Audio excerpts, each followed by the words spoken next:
The Devon derby between Willand Rovers and Bideford is off, but Tavistock's trip to Melksham does go ahead. In the Southern League Premier Division, Plymouth Parkway will no longer host Truro City matches.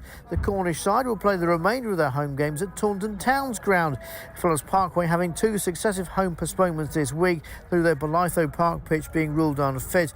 Their fixtures pile up and it leaves them at least 4 games in hand of all but one of the clubs above them, and they're just 1 point above Tiverton Town, who are also in the relegation zone. And to make matters worse, their away game today at AFC Tottenham's also fallen foul of the weather, as has Tivy's home game against Winchester City.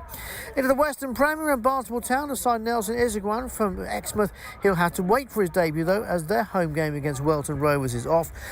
Buckland Athletic visit Street. Buckland have been reinstated in the St Luke's Challenge Cup after Elburton Villa fielded an ineligible player. Buckland will host Willand in the semi, date to be confirmed. Ilfracombe Town have a difficult task though, at home to second place Clevedon Town, and there's no game for Brixham. Ivybridge Town have a 17-point lead over Crediton at the top of the South West Peninsula Premier East. Ivies are away at Torrington. Second place Crediton's match is postponed. It's also Waltersea Parson League Cup quarter-finals day, with home ties for Axminster Town and Oakhampton Argyle. Join me later for the non-league roundup and more from Exmouth against Bashley. Peter Smith reporting there from Exmouth for us, and here, as I said, we'll have more as we go through the afternoon as well. Almost time to go to our 3 o'clock football kickoffs. Let's firstly check in at Sandy Park. Exeter Chiefs against Scarlets. How's it going, Nigel Warland? Yeah, we're just coming up to 24 minutes. Exeter leading here by 24 points to 7. They've already run in 4 tries in this game. 2 of them have come from their debutant centre, Will Rigg, who looks really, really impressive. He's crashed over off a set piece and has just finished off a breakaway down the left-hand side, taking a scoring pass from Stu Townsend. We've also seen a wonderful solo try from Josh Hodge, the fullback, who's also added the conversion to that Rigg second try, giving us the latest score here. Exeter 26, Scarlets 7. So Manchester City have beaten Everton by 2-0 to go to the top of the Premier League. There are 5 3 o'clock kickoffs in the Premier League. Fulham against Bournemouth, Liverpool, who could go back top, against Burnley, Luton Town against Sheffield United, Tottenham Hotspur against Brighton and Hove Albion, and Wolverhampton Wanderers against Brentford. We'll keep you in touch with those scores as we go through this afternoon, but the main event for you now is your local team in action this afternoon.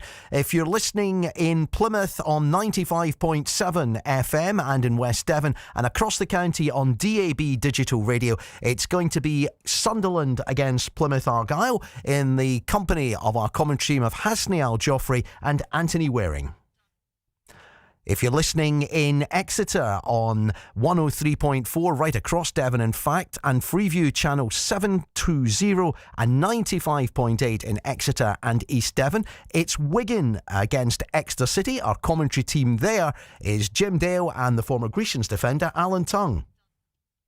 And for Torquay United fans, Torquay are at home to Slough this afternoon. It's on BBC Sounds and on the BBC Sport website from 3 o'clock. Our commentary team there is Chris Hargreaves, the former Torquay United manager, and Paul Moe. Thank you very much, Hamish, and good afternoon to everyone from Plainmoor in what could be a real day of reckoning in Torquay United's National League South season. You don't need to be a genius to work out that the form at United has been pretty poor of late. Only 1 win in the last 8 league games, and to get that particular win, it was a 35-yard special from Brett McGavin against the bottom side. Last week we've seen protests here and the fans turning on the club to an extent arguably not seen here for many a year. And Gary Johnson, to be fair, he did face up to the press after the game, but he will be desperate for a win here today to try and get the fans back on side. The irony being, of course, that Torquay United are still well in the hunt for a playoff place. I know most people would have thought that's not good enough at the beginning of the season, but at least they still have got a chance, and as I'm about to read out the teams, you'll see the squad's getting a little stronger today. Torquay United will line up, we believe, in a 3-5-2 formation, or a 3-5-1-1 actually. It'll be Mark Halstead in goal. Local lad Austin Booth brought in from Taunton starts again. Ross Marshall does make it, and Dean Moxey will form the back 3. Jude Boyd brought in during the week there, played against Maidstone. He will be right wing back. Dan Mark will be left wing back. It will be a midfield midfield four, probably in an almost diamond shape of Brett McGavin, Asa Hall, Will Jenkins-Davis and Tom Lapsley, and Dwayne Ofori. Acheampong keeps his place up front. For the visitors, they'll go a similar formation. Lincoln in goal, a back three of right to left of Awika, Dandy and Bayliss. Jackman and Prosper will be the wing backs. Eduzemi will be midfield. Ward and Blench will always be there, with Goddard and Minas up front. We're about to take kick-off here at Plainmoor. I will bring in today's guest in just a second, and it is our pleasure to be joined by ex-Torquay United legend, well, current Torquay United legend, but ex-player and manager Chris Hargreaves. Chris, good afternoon to you. What are you expecting here today? Good afternoon. Yeah, pleasure to be here. I'm expecting a tough game, and they're always tough, aren't they, against any opposition. Slough been doing pretty well, but you know, it's time for the tables to turn a little bit, and I think with a couple of players returning, certainly Jarvis on the bench, I'm expecting a sort of blood and thunder front foot performance. Yeah. Well, actually, Chris, looking at it, and this is a very early suggestion, it looks like Torquay United are going four at the back, and indeed Dean Moxey will be the left back, so I will revamp that and say it's going to be Jude Boyd, Booth, Marshall and Moxey. Dan Martin will play on the left side of midfield. Will Jenkins-Davis will be more right-sided. Asa Hall, Tom Lapsley, Brett McGavin still in the defensive midfield role, and Dwayne Acheampong up on his own. And we have already kicked off here as it's United with a throw-in down the pop side. Lapsley gets it back to Jude Boyd, trying to get it in, goes past one, dink ball in towards the back post, but Asa Hall and Dan Martin up there in support will get nowhere near that, although Dan Martin does well to keep that ball in play there. But decent defending there by Slough, and the ball is put up to Ward, and he concedes a throw-in 20 yards from goal. And already Torquay United fans, by the sound of it, trying to get behind their team. Chance of Yellow Army. Music to Gary Johnson's ears, I think, and Dean Moxey will actually take a long throw-in. He's not been taking these so much this season, Chris, but it looks like he's going to be back to them. Moxey, here it comes, and towards the edge of the 6-yard box. It's going to break to McGavin on the edge of the box, but his shot is blocked there by Matt Lench. United claiming for a handball on the box there, but nothing given. Well, United started on the front foot at least, Chris. Yes, they have, yeah, and I think it's a shape that the management team like and are used to, and have done well playing the 4-4-2, 4-4-1-1. Yeah. It puts a big responsibility on that lone striker for sure, because he has to do a lot of running, but you always say to whoever does that role, give us as much as you can for as long as you can. Yep, and there's somebody very capable on the bench, hopefully ready to come on in Aaron Jarvis. Yeah, well, Brad Ash as well is there. Exactly, yeah, Brad Ash for sure. It's, well, just to let the listeners know, Slough have turned the teams around, and Torquay United in their yellow shirts, blue shorts and white socks, through Jenkins-Davis, are trying to attack down to the family stand side, the swimming pool end of the ground. That's normally in the second half. Slough in their very light blue shirts and socks with black shorts on, and they, as Chris alluded to, they've actually found a decent bit of form up until a few weeks ago. They did win their last game but didn't manage, they've lost a couple before that, and now the ball spread out to Dean Moxey in a bit of space halfway inside the Slough half. He's got Dan Martin support, but he plays into Acheampong. Big chance for Acheampong, great save by the keeper. It comes back to Acheampong, but it's cleared away eventually, and a huge chance already for Torquay United after just 3 minutes. And Acheampong, well, he's shot a little bit too close to the goalkeeper, but promising for Torquay. Dean Moxey again has it. He's going to try and gain space down the left hand side. He looks for Acheampong, but Acheampong brought to the ground. Huge chance there, Chris. It's got a really good chance. It's a great little through ball for him, and it awful defending by Slough. That is the problem sometimes with the back three, not taking responsibility. And Big Dwayne, he's got to either lash it and reverse it into the corner, or he's got to fade it in this near corner, and he just got it wrong a little bit. I have to say though, it's a good save from Dan Lincoln. He spread himself really big, nice strong arm, but positive first sort of 5 minutes for the Gulls. Well, the only thing I said with Acheampong there, he found space, as you correctly said, Chris. I'm not sure what their defenders were doing. They all seem to leave it to one another, and Acheampong in acres of space, almost 8 yards from goal, 8-10 yards from goal, but his left foot shot was about the only place the keeper would have got it. But again, to be fair, as you mentioned, Chris, Dan Lincoln did spread himself there, didn't he? And he did make it as difficult as possible, but a massive chance for Torquay United. And well, as I said, I did say to Hamish before the match, Chris, that I think the first goal here today will be massive in terms of how the atmosphere around the ground goes, and at the moment, I have to say it's been reasonably positive, hasn't it? It has, yeah. I must admit, just watching play develop down this... As Moxie and Martin did little give and go, Acheampong has it again in the box. He's tried to claim he's pulled down, he might get it back, he goes in again, he's not pulled down again, not one but two penalty claims, and then the ball hits the referee. Started front foot for sure. Yeah, no, the fans, I'm surprised that I did hear sort of rumours that perhaps there'd be some unrest. But one thing that I did notice, that before the game it was sort of 10-3, and my time here as a player, this place would be absolutely rocking. Absolutely, you know, packed, jam-packed, and would be looking forward to the game, and more often than not won. It was one heck of a time for the club. So, you know, we want those times to return, and this place has to become that real solid fortress to win games, and it hasn't been. That's the problem. Well, as soon as we've painted that picture, Chris, it's only fair to also say that the centre section of the pop side, there's quite a few of them down on as Slough come forward, can't control that. There's quite a few of them moved to the far end of the pop side beside the family stand, and the Gary Out banner that we seen last week has surfaced again. It's right in the corner. We've played just under 5 minutes and they're bringing that out. So when you're Gary Johnson, listen, as you said to Hamish before it, as Slough come forward here, there's a shooting chance, a dink ball into the edge of the box, good turn, good shot there, but saved by Mark Halstead. A chance there, I think that was Goddard that took the shot.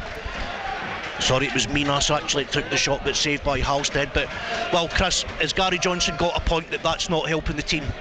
It doesn't help the team, and I've played in teams that you know, where that unrest is going on, and you just have to ignore it. Honestly, you're a professional footballer. That's your job to get on with it. And more often than not, what comes first? Is it the performance, or is it the fans getting behind you? We've always said that in the true. One needs to inspire the other, basically, as a set. It pretty much is the performance. It inspires the fans. So you have to give them something. Yeah, true. Fair point. But as it stands, Torquay United have a free kick just in front of Gary Johnson. The banner is still there for all to see. I think that you mentioned, Chris, that you've heard of unrest. I think they're doing that to test it. But McGavin will launch a free kick into the box, which Ross Marshall gets his head on, but cleared away just about by the Slough defence, and they eventually get it clear. And Minas and Jude Boyd will battle for that. And Jude Boyd, from the highlights I've seen on Tuesday, looked a fairly impressive signing, and he uses his strength there, gets it back to Halstead. He comes all the way up to Asa Hall. Little shove on Asa Hall, but the referee decides not enough to award the free kick. And just in front of us here in United's half, Dean Moxie will have a throw in for Torquay United. We've played just over 7 minutes here. You're listening to BBC Radio Devon Sport. So far no goals at Plainmoor, but I think it would be fair to say, all bias aside, Chris, that Torquay United have started by far the better of the two sides. They have, without a shadow of a doubt. It's been front foot. They're trying to play the ball forward as much as they can. What I would say is, got to be careful leaving one man defensive corners. I just noticed that, especially as a few bright players. Minhas already got shot off for Slough, so it's just being mindful. There's a chance for Slough to get in as a misheader there by Ross Marshall. Almost seized upon. I think again this time it was Goddard getting forward as the rain has decided to start, Chris. I thought it was coming in, and here it is. There's a long ball, might give Acheampong something to ask questions about, but to be fair, Dandy in the back line there just nods it back to Dan Lincoln in the goal. Dan Lincoln supplied us with the biggest moment in the match so far, with a save from Dwayne Forey. Acheampong, Chris, a player that you're quite familiar with. Yes, I am. Big Dwayne, I signed him, he came on trial and he gave it everything. Dwayne and Toby Iola came as a pair, and we're sort of thick as thieves together, but they gave me everything as much as they could. I could only pay them very, very, very small amount of money, but for that they gave me everything they could. And he was an honest lad, you know, trying his best, so I'm pleased to see him get back to a half decent level. He's definitely a handful on his day. That link play sometimes is tricky for him, but as far as power and putting himself about, he can be a handful. I actually looked at his stats from your time at Torquay, and it showed me he only played 18 games, Chris. I'm not sure if that's true, but he did get 6 goals in them, which is a decent return for a striker at any level, to be perfectly honest. I was actually surprised it was as good as that, but again, I'm not sure how full. Is that Hailstones we've got? I'm not sure how. We had Ryan Bowman as well, and Ryan, I think he scored 22 goals, he had that against him, but them two together were a handful. But definitely. He did have a couple of injuries which stopped him playing some games. A long ball by Slough will force Moxie to take control of that, and he concedes a throw-in down the right-hand side. As I said, the rain, well, I'm not sure if it's hailstones or not. It might be a mixture of two coming down. We can hear it on the roof here. 9.5 gone at Plainmore. It's going to be Matt Lench with a throw-in 10 yards from goal on the right-hand side. Everybody back by bar Acheampong for United, excuse me. And Lench waiting to take this throw-in. And he has taken his time, and eventually he goes short to Goddard there, back to Lench. He gets a right-footed ball in, but Halstead will come out and claim that, but then he drops it a little bit, and he got a little bit fortunate there. Perhaps he wasn't used a little bit slippy there, Chris, but he needs to take that first time, really, doesn't he? I mean, who'd want to be a keeper on a day like this? Absolutely. Now it's the butter on the glove shout, but yeah, he claimed it the second time, but it's so important. Players like Halstead, Dean Moxie, the experienced lads lead by example. And really galvanise this team. Well, we've just had a clash of heads there in front of us. That ball come up, and Josh Jackman, the captain of Slough, and Dan Martin. And to be fair to Josh Jackman, nothing untoward there, let me make that clear, and he immediately checked on the welfare of Dan Martin. Asa Hall suggesting him in with a little bit of an arm there. I'm not sure that's fair, Chris. I think that was one of those things, shall we say? Yeah, I think it was a coming together. It was a full-blooded challenge in the air. Let's hope he's okay. But he did show concern straight away, which shows the sort of lad he is. Decent pro, Josh Jackman. Hence why he's captain. Yep. Well, Slough, a team, as you alluded to, Chris, at they started the season really poorly, but then up until a few weeks ago, they'd managed to string a decent run of wins together, beat some decent sides, and today, should they manage to pick up 3 points, they will go above Torquay United, which shows, I mean, this league, I don't know how closely you've been following the league as a whole this season, Chris. I don't think I can ever recall a more unpredictable league in my life, to be honest with you. It has been. I mean, obviously, Yeovil at the top of the pile doing very well, huge budget, big squad, and running away with it, but it's been erratic, to say the least, hasn't it? Yeah. And you know, they always say anyone can beat anyone, and I firmly believe that in this league, but you know, we've just got to focus on Torquay today, and I think that the size of the club and the potential has to be. Dean Moxie puts in, that might break to Jenkins Davis in the box. It was a long throw from Moxie, but Dan Lincoln comes out, makes sure he gets that. As you say, Chris, it's the old adage in football, you can only worry about your own results and then see what happens afterwards, don't you? And I think as a minimum, I think, you know, Torquay have got to have their eyes on those playoffs. I think it's easily achievable in this league. I don't think the standard's extremely high, personally. I think that, you know, if you can get an organised shape about you, which they have today, and that's probably why he's doing it. Players, you know, when you're often on a bad run, players like to go back to basics and be told really simplistic tactics, and it looks like that they've sort of taken that on board today so far. Get the ball, play it forward, and press high. Well, the goal kick by Mark Halstead finds Dean Moxie and Dan Martin, but he's heading towards his own goal. Little bit of fortune there as it breaks to Lapsley. He tries to go back to Halstead. Minas almost intercepted that, but it does go back to Mark Halstead, and he picks the ball up and bowls it out to Arkle Duke Boyd. Finds Brett McGavin, but immediately being closed down. That looks like Slough's going to have a tactic to shut McGavin down. It will be a successful one. I think McGavin needs space more than he does to be pressed. As the ball comes up, Dan Martin surprisingly all the way up there. Over on the right hand side, Tom Lapsley gets in, but he's deemed to his feet just up. Oh, he's booked Tom Lapsley for that. You have got to be kidding. Well, did he show him a yellow card there?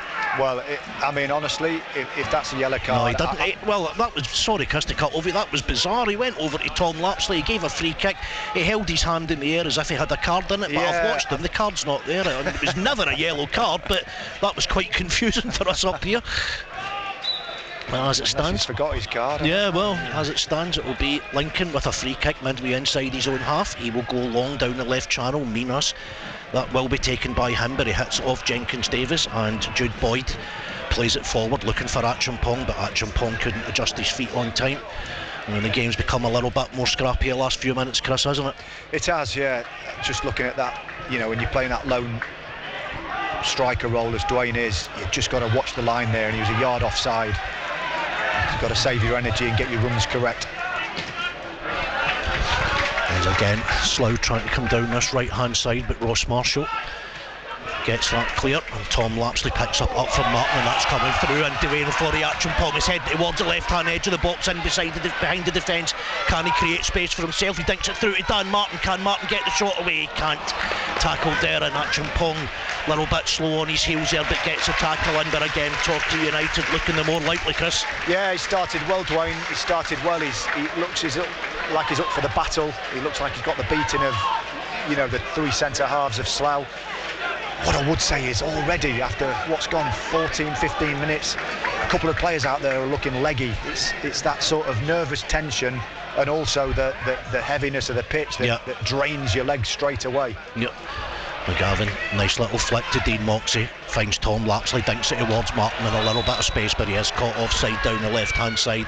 But again, decent little move from Torquay, and to be fair, Chris, early suggestions would be that Torquay are playing with a little bit of confidence here, or trying to at least. Yeah, trying to. I think it's that passing the ball forward, it's that sort of mentality to be proactive with the ball and not be so bothered about, you know, patterns and possession in your own half. Just get the ball forward. It's what brought us success under my old manager Paul Buckle, and it was simplistic, but everyone knew the roles and did it well, and, you know, won a lot of games. It's just that sometimes on the turnaround I see perhaps only one or two Torquay players aware of the counter and of Slough, which they've got to be careful about. Absolutely.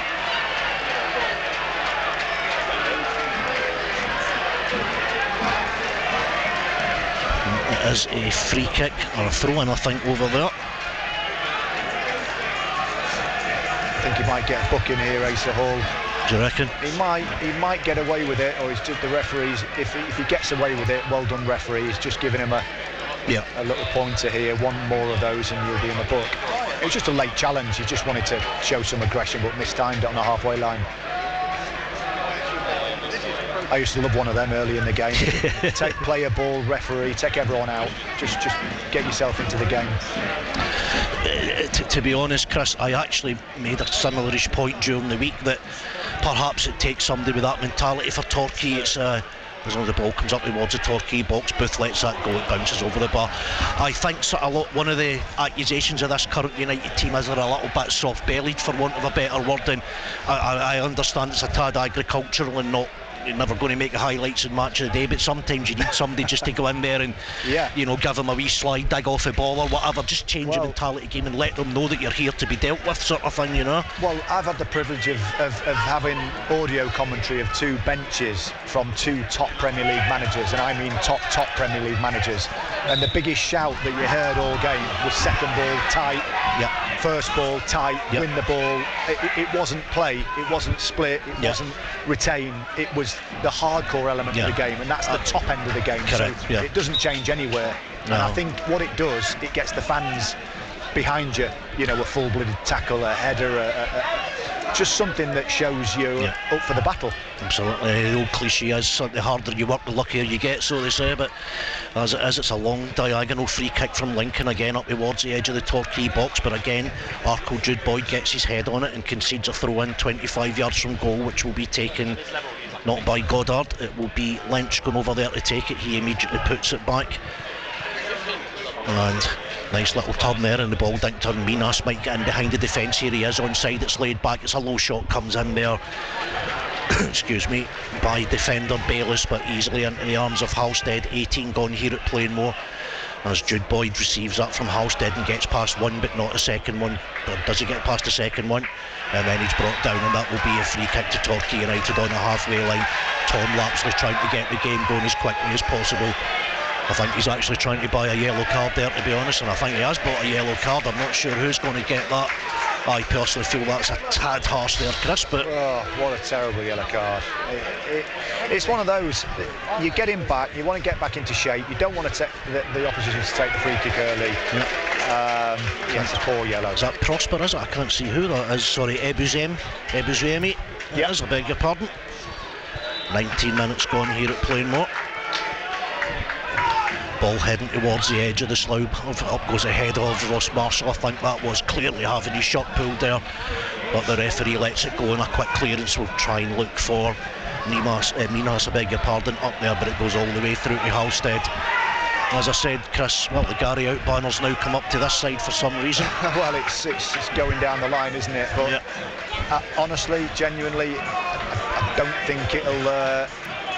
It's not pleasant, but it won't really get to him. I think he's a pretty thick-skinned character. As Moxie dinks it into the edge of the box, that will break to Jenkins Davis, creates another bit of space, and Will Jenkins Davis shows great composure, takes it with the left foot onto the right foot.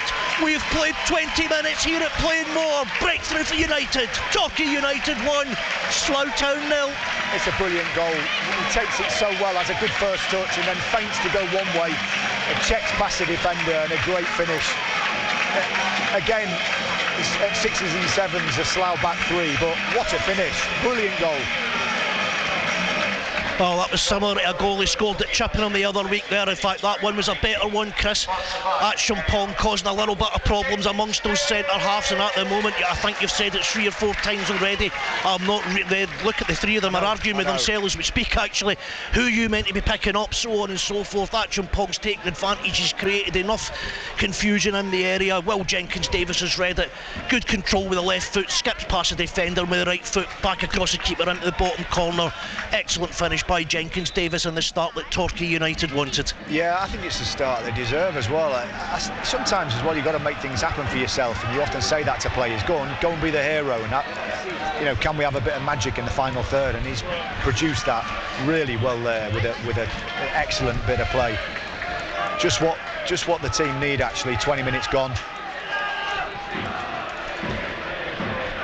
Well, Jenkins Davis on a decent little run of goal scoring form at the moment. So he got one at Chippenham as well.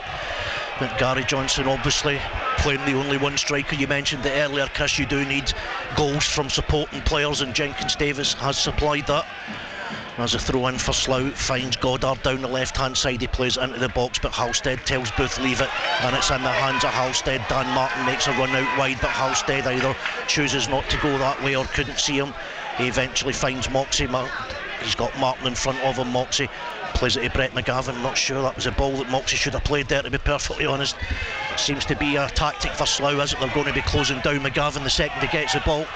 As Ebuezi just about clears that, and Slough now will try to come out, but Tom Lapsley almost wins that, and his tackle eventually breaks in the other half to Jude Boyd down that right hand side. Low ball in, Acheampong, nice little ball out the right hand side. If Jenkins Davis can keep that in, and he can keep it in, he's got a chance to cross. He has got Jude Boyd behind him in support. Will he use him? He does use him.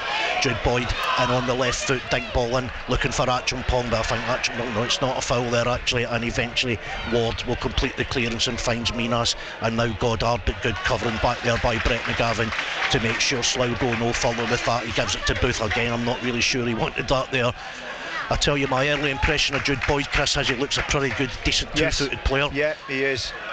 Yeah, nice, Hull was up for a header. I thought he was offside there, but the linesman didn't spot that. McGavin will get it in midfield, but gives it away to Minas, and now a chance with between him and Goddard to break for Slough, heading towards United's box. Left edge of the box to Goddard. He tries to come inside, but Booth follows him back, and Slough have in truth a fairly cheap corner after 23 minutes here at Plainmoor. Yeah, he's a handful, Minas. He's got good movement, clever sort of movement in the final third. They look okay going forward, but the back 3 at the moment look an absolute calamity. Yeah, they do, to be fair, but it will be them with the corners. I said 23 minutes gone here on BBC Radio Devon Sport, and comes a corner, up goes the heads, or up goes the foot actually, and it is a head coming in this time. Little bit of a mix up in the box, but Tom Lapsley will clear that forward, and it will go all the way through to Dan Lincoln in the goal. He's already been beaten once and made a good save. United creating chances, and now Ebuezi will have the ball. He tries to come forward, he does come forward, but United through Jenkins Davis win it back, and now Asa Hall, can he release Acheampong? He can't. Ebuezi gets in the road there, and he does well to go past Hall, and he comes out to the right hand side here to find Ward. Dan Martin immediately closing him down, forces him back, and eventually Iweka clears that, but that's going to break to Minas quite luckily there on the edge of the box. He's coming into the box, Jude Boyd up against him, he's turned him not once but twice, tries a low shot deflected, and just tipped round the post by Halstead. Little bit of a let off there, Chris. It's a good save. I don't know how he keeps getting in. I don't know, centre halves keep looking at each other and looking at the linesman, but your linesman can't help you. You've just got to make sure you get your line right. Yep. And it's that man again. It's Minhas just causing a problem. Good save in the end, actually. Good reaction save from Halstead. It'll be another corner from the left-hand side, be taken by the right foot again, and it comes a bit of a deeper one this time. Up go the heads of Torquay head, I think, just about gets that away.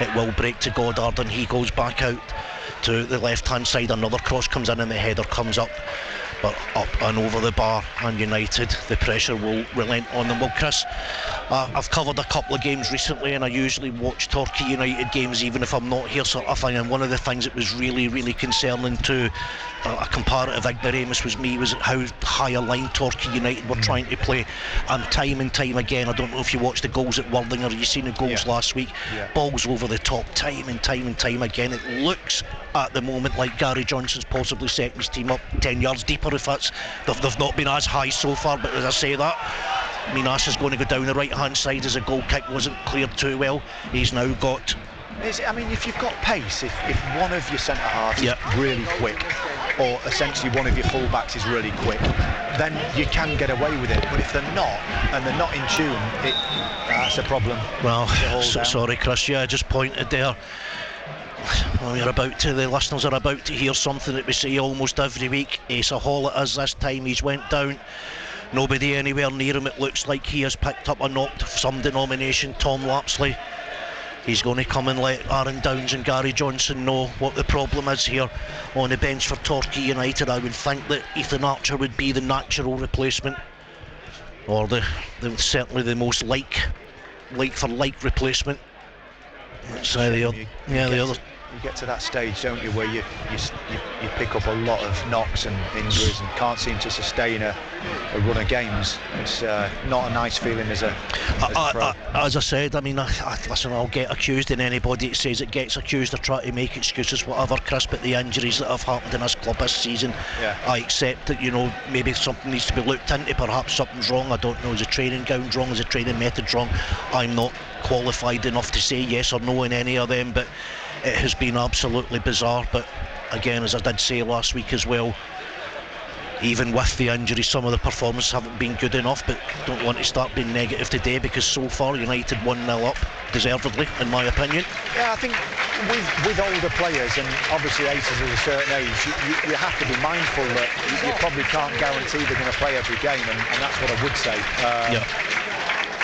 I mean, I was fortunate to play most weeks when I was a ripe old age of 36, 37, but God knows what I put my body through and how many painkillers I had. Well, there is a substitution. Asa Hall is off injured, and it is Brad Ash who is on. And to be honest, Chris, and that's probably going to mean a change of formation in some way, or unless Ash does have that deeper role, but as it stands, it's a corner from the right hand side, and it goes towards the back post. Up go the heads. Moxie just about gets it, falls to a Slough player. He completely misses his kick. It's going to break at the edge of the box. Shot comes in, deflected, and out for another corner there. The shot coming in from centre half Dandy, and it was deflected for another corner. Halstead fuming, but not really sure why. There's another cross comes into the back post. It's McGavin that gets away, but only to the edge of the box. It's going to break a Slough way again. Here's going to be another shot braved by Dan Martin, but it's going to break to Slough again, and it comes towards the back post, and eventually it's poked in, and it's not offside, and Slough have the equaliser. I think it is Iwika who's got it. The centre half up there from the back.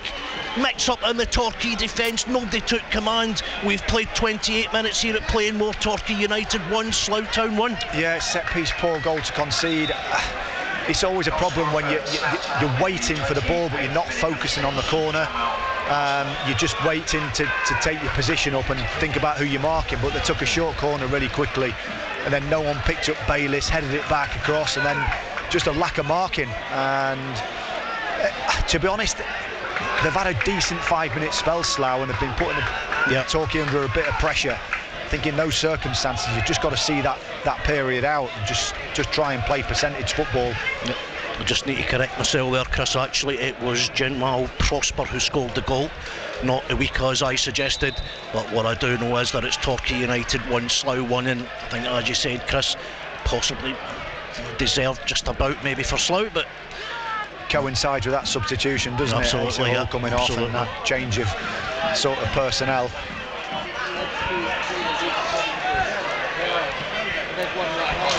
And it's Slough now coming again down the right hand side. They've got a lot of men up in support here. Dink ball towards the edge of the box, well taken down, shot comes in just wide there. This time it was Lynch with a shot, good control on the chest and shot just past the post. But again, Chris, if United don't get back in top, this crowd's going to turn here a little bit. The problem is they're trying to build play, and when you build play, you've got to build it slowly and not leave your two centre-halves completely exposed. Two full-backs are going on, midfielders are going on, there's no protection. So it leaves the two centre-halves absolutely isolated, Booth and Marshall, and they haven't got quite the electric pace to recover. Yeah, correct. And it looks like a knife through butter at times. It does a little bit. Well, Brad Ash yet to get a touch of the ball since he came on. But United now have a throw-in. Lapsley just gives it to Moxey. They are 25 yards from the Slough goal down the left-hand side. Dean Moxey back to the long throws today. It's something he's not been doing too much, and here comes another one, but easily cleared away there, and it's going to fall to... Jude Boyd gets back. I thought Minas was going to get on the end of that for a minute. Back to Halstead and a long clearance looking for Moxey, but ahead of the way there comfortably enough by Iwika, who I thought was a goal scorer, to confirm it's not. It was Prosper. Regardless, 31 minutes played here at Plainmoor. Torquay United 1, Slough Town 1. What you want is for the home side not to suffer from that dip in confidence after conceding. You know, they had a good start, they played some good percentage football, got into a deserved lead. What you don't want is that sort of sitting back and then suddenly panicking on the ball. Well, Tom Lapsley gets a little break of the ball 30 yards from goal, driving towards the box. He's got Dan Martin supporting the left hand side. He's got Moxey behind him, but Martin comes into the box, tries to poke it through, but that's poor. Plymouth Argyle's currently 0-0. Exeter City, we believe, 1-0 up. And Torquay United 1, Slough Town 1, or how our Devon sides are faring today, as McGavin just about gets away from his man and finds Moxey. Again, it's Lapsley now who creates space down the left hand side. He's immediately closed down by Iwika, but Lapsley does just about well enough, gets it back to Moxey. He's got support and Dan Martin behind him, but Moxey looking for movement in a box, which Action Pong was waiting on that, but good reading by Ward all the way back there, but he gives it away to Moxey as he brought down. Not the referee lets that go. And eventually Slough will just about get it clear, and it goes, no, it doesn't go out for a throw-in, and eventually Slough will have a throw-in. Aaron Downs asking the linesman how that's not.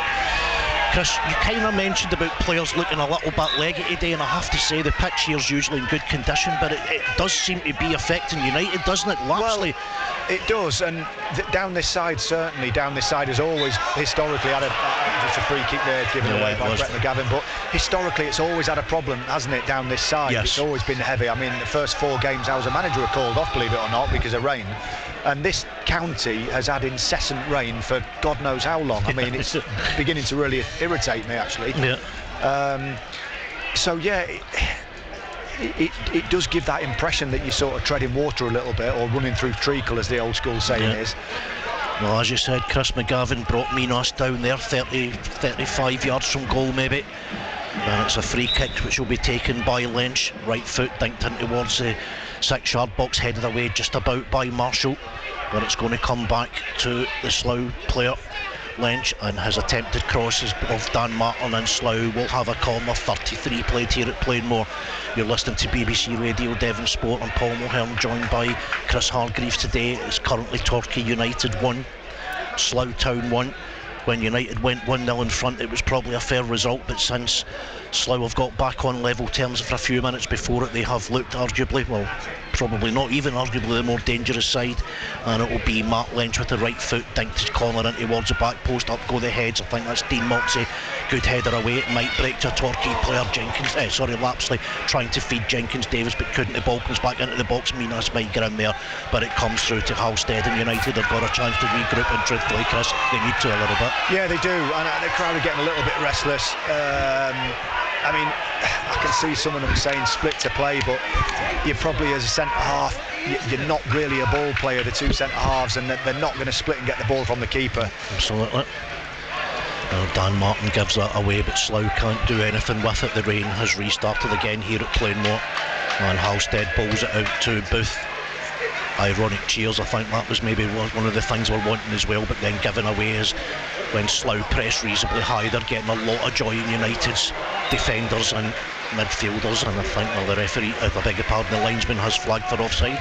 I've got a laptop in front of me from somebody beside us, Chris, and I couldn't see the flag go up there, but United trying to keep it going. They definitely went to a higher tempo today, or at least trying to. United as much as they can in these conditions, as McGavin strokes it to Dean Moxey. He's got Dan Martin on the left hand side, Martin back to Moxey, he's got McGavin back inside. McGavin a little bit of room this time, plays a good ball looking for Martin. He should get onto that, needs to get it across, but rather than playing it low, he chips it, gives the attackers no chance. But Jude Boyd will keep that in over on the right hand side. He comes away from his man, but he's going back. Nice little dink past him, but good strong defending there.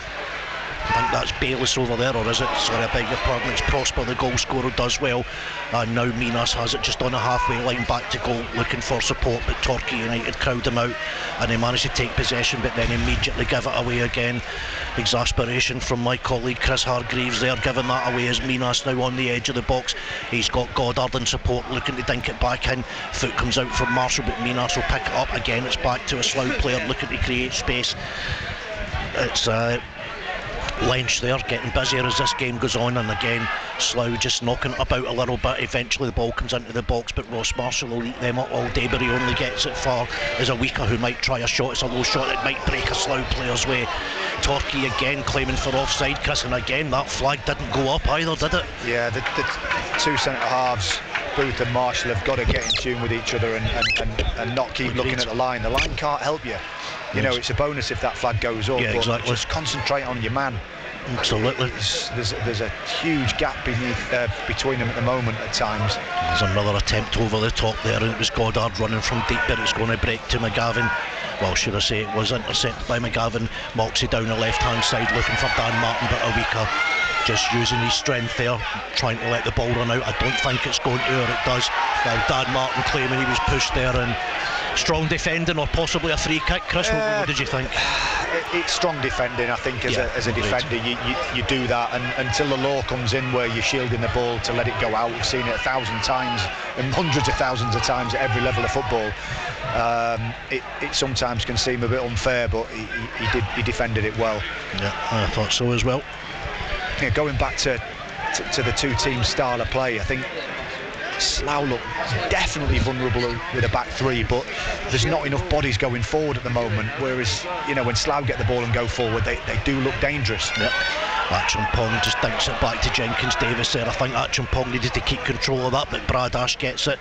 It's all back to goal. He's been forced back, finds McGavin, finds Dan Martin, and now McGavin can Torquay United create a little bit of space. Not if McGavin runs into traffic, which he's done, but he does get it to Ash. He's going to try a dink shot. Ash just up and over the bar, and a little bit better from United, Chris. Good play. I think there's a couple of players out there that are actually trying to see a pass. Brett McGavin's trying to link play.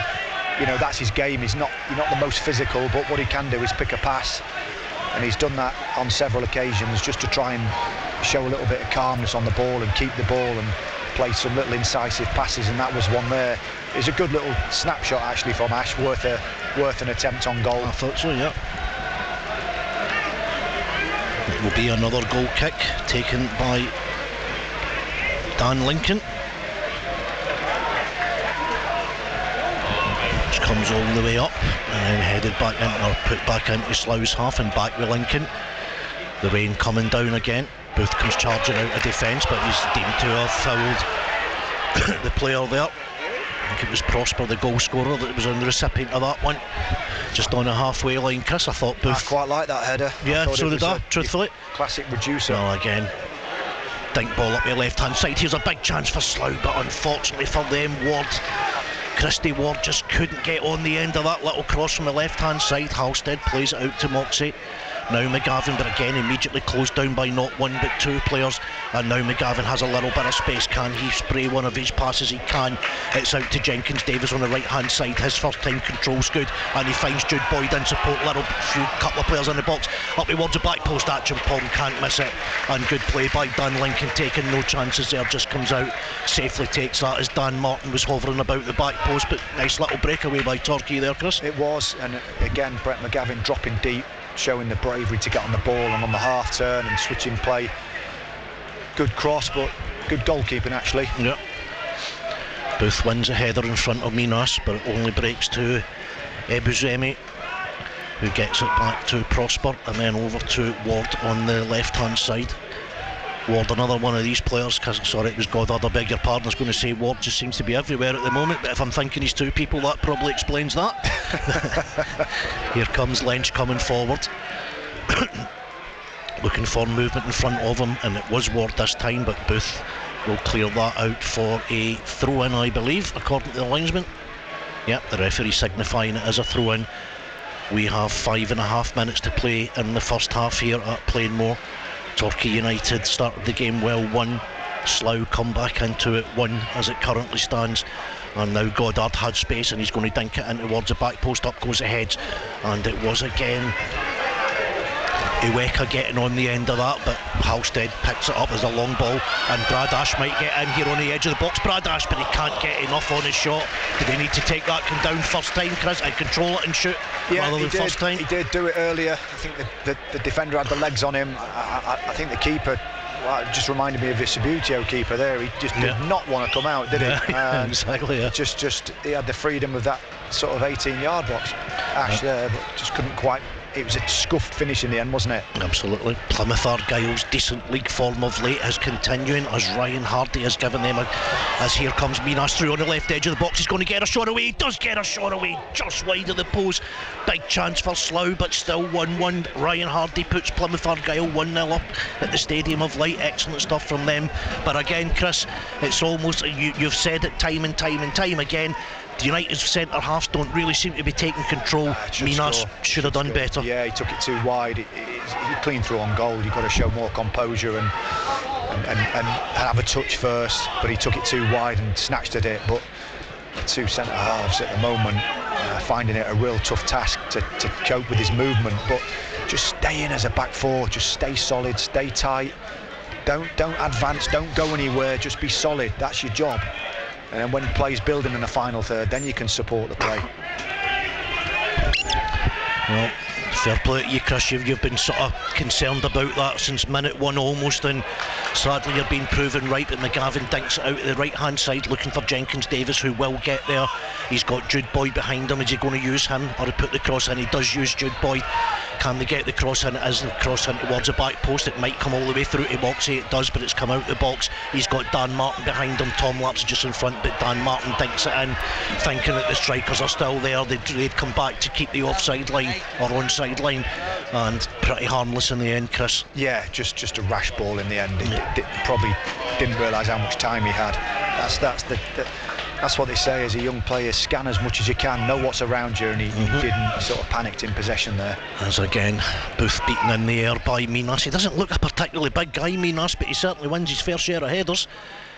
Yeah, he's sharp. He's a bright. Yeah, I think leading the line well at the moment. Absolutely.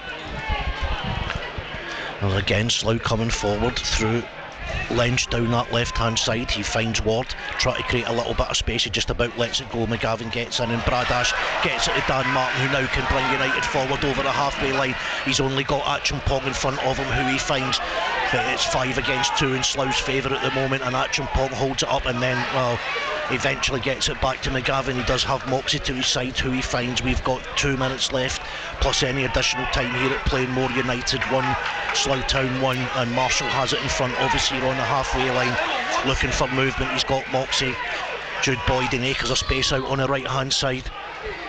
Nice little give and go. Moxie just about controls that, but lost his footing, and now here again will come Slough looking for the break, and that's decent by Goddard there. Nice little give and go with Ward, and Goddard's coming down the right hand side, but fair play to Marshall. He's got back to slow that particular breakaway down, but they still have it. Slough edge of the box, and here comes Ward again. Low ball across. Good tackle there by Jude Boyd. Good reading by the full back to concede a corner.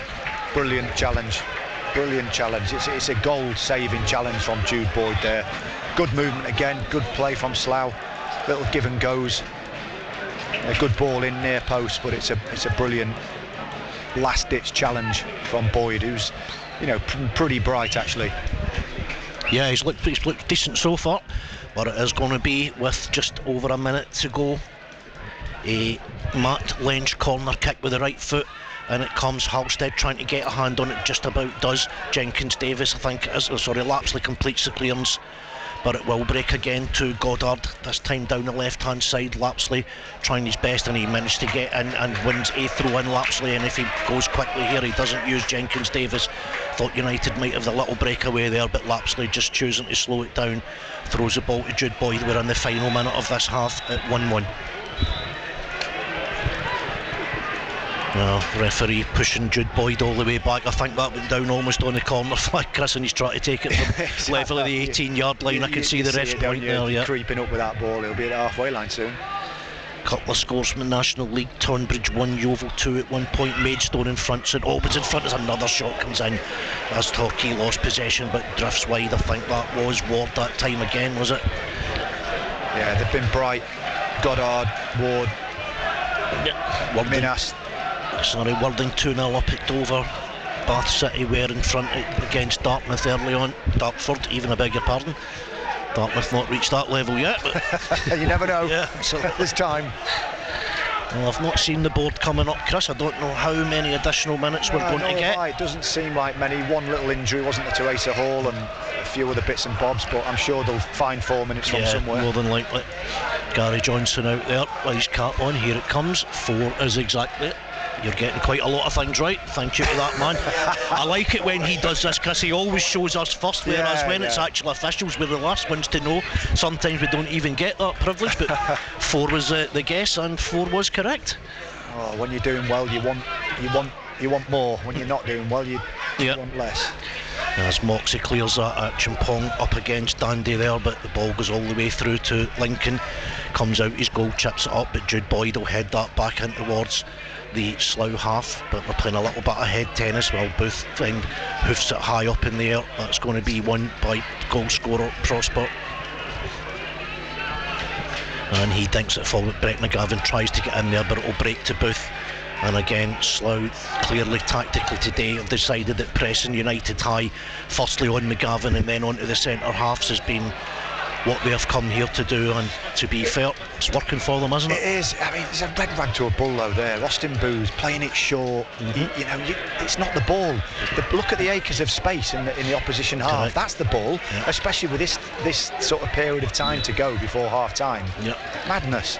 And here comes a free kick from the left hand side, about a foot in from the left hand side, 40 yards from goal from Slough.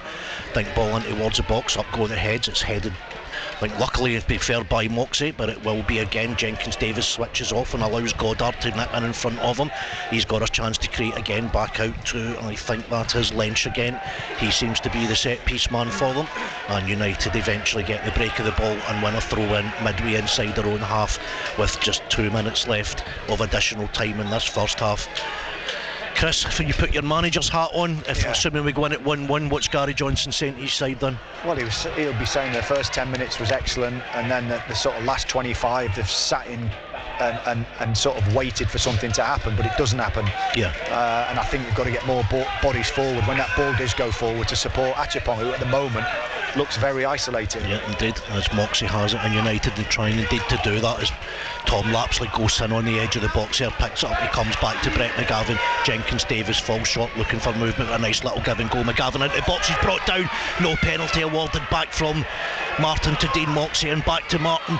Martin looking to get the cross in, he does get the cross in, but it's going to be headed away by a Slough defender, but only to Ross Marshall. United got a lot of men still up in this move. Dean Moxie is going to try and get the cross in, he does get a good cross in, but Dan Lincoln again, as you mentioned earlier, Chris, he's brave coming off his line and he's making sure that not too much goes past him.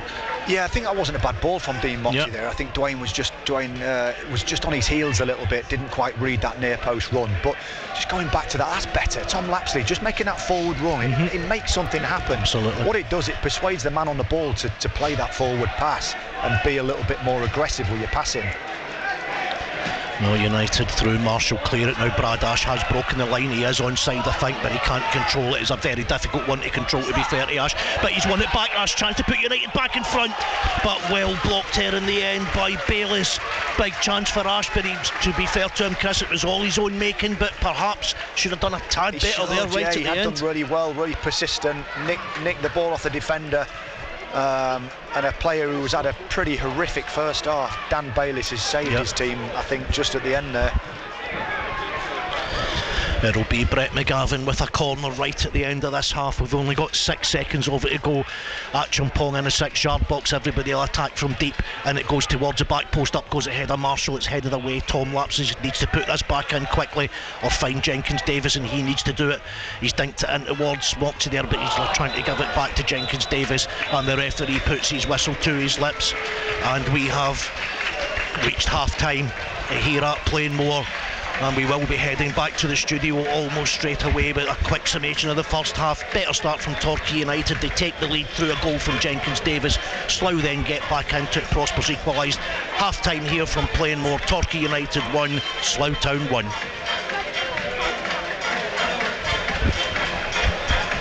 Time to say thank you to the brave, the courageous, the unsung heroes. The BBC Make a Difference Awards recognise and appreciate those who love to make life better for others. I think there's a real magic to what you guys do. The BBC Make a Difference Awards. You can find the terms and conditions at bbc.co.uk/make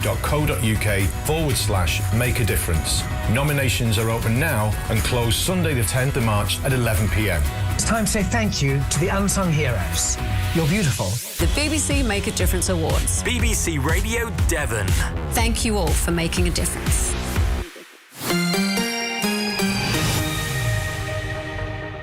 It's half-time in our 3 o'clock kickoffs this afternoon, and we've got good news in 2 of our 3 matches on those away trips as well. Let's get the news on how each of those first halves have gone. Let's start with that long trip for Argyle at Sunderland this afternoon. They are away at Sunderland and they're leading by 1-0 at half-time. Anthony Waring.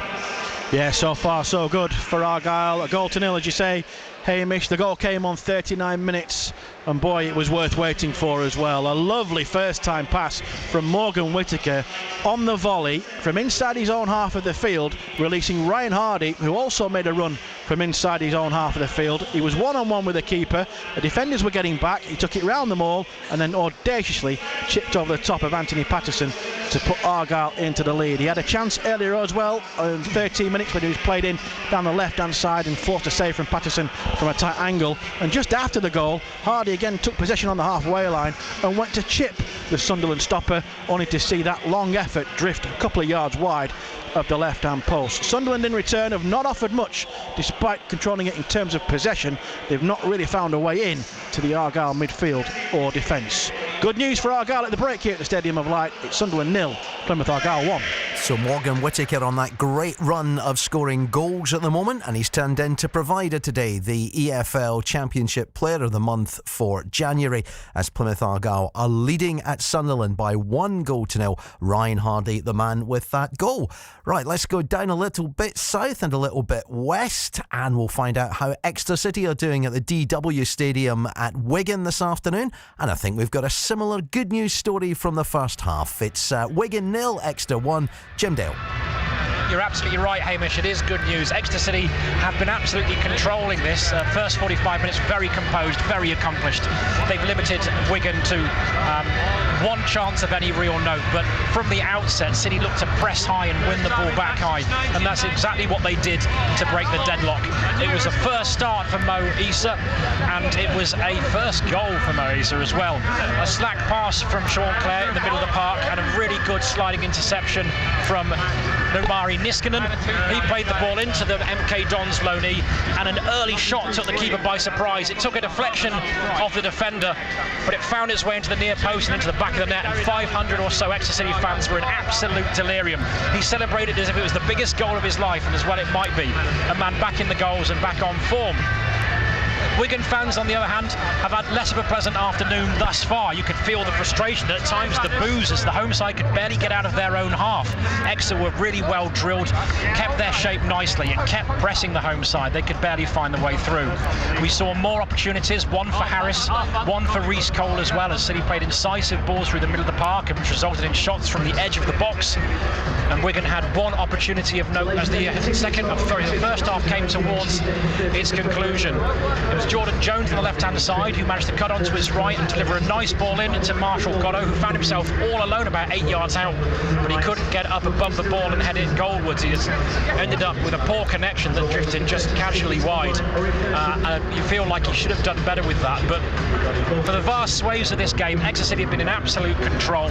Carroll and Cole in the middle of the park, bossing proceedings, and Gary Cole will be absolutely delighted to be getting one over on his good friend Sean Maloney in the opposing dugout. So it's Wigan Athletic 0, Exeter City 1. Let's stop the world. We want to get off at this half-time interval with Exeter and Plymouth Argyle both having excellent scores at half-time, leading by a 0-0 on their trips to Sunderland and to Wigan. Let's see where those fit in terms of the national picture. So Manchester City beat Everton by 2-0 in the lunchtime kick-off. At half-time, it's Fulham 2, AFC Bournemouth 0. Liverpool 1, Burnley 1. Liverpool went ahead through Jota, but O'Shea has scored for Burnley just on the half-time whistle. It's Luton 0, Sheffield United 2. That could be an important result down the bottom of the table for Chris Wilder's side.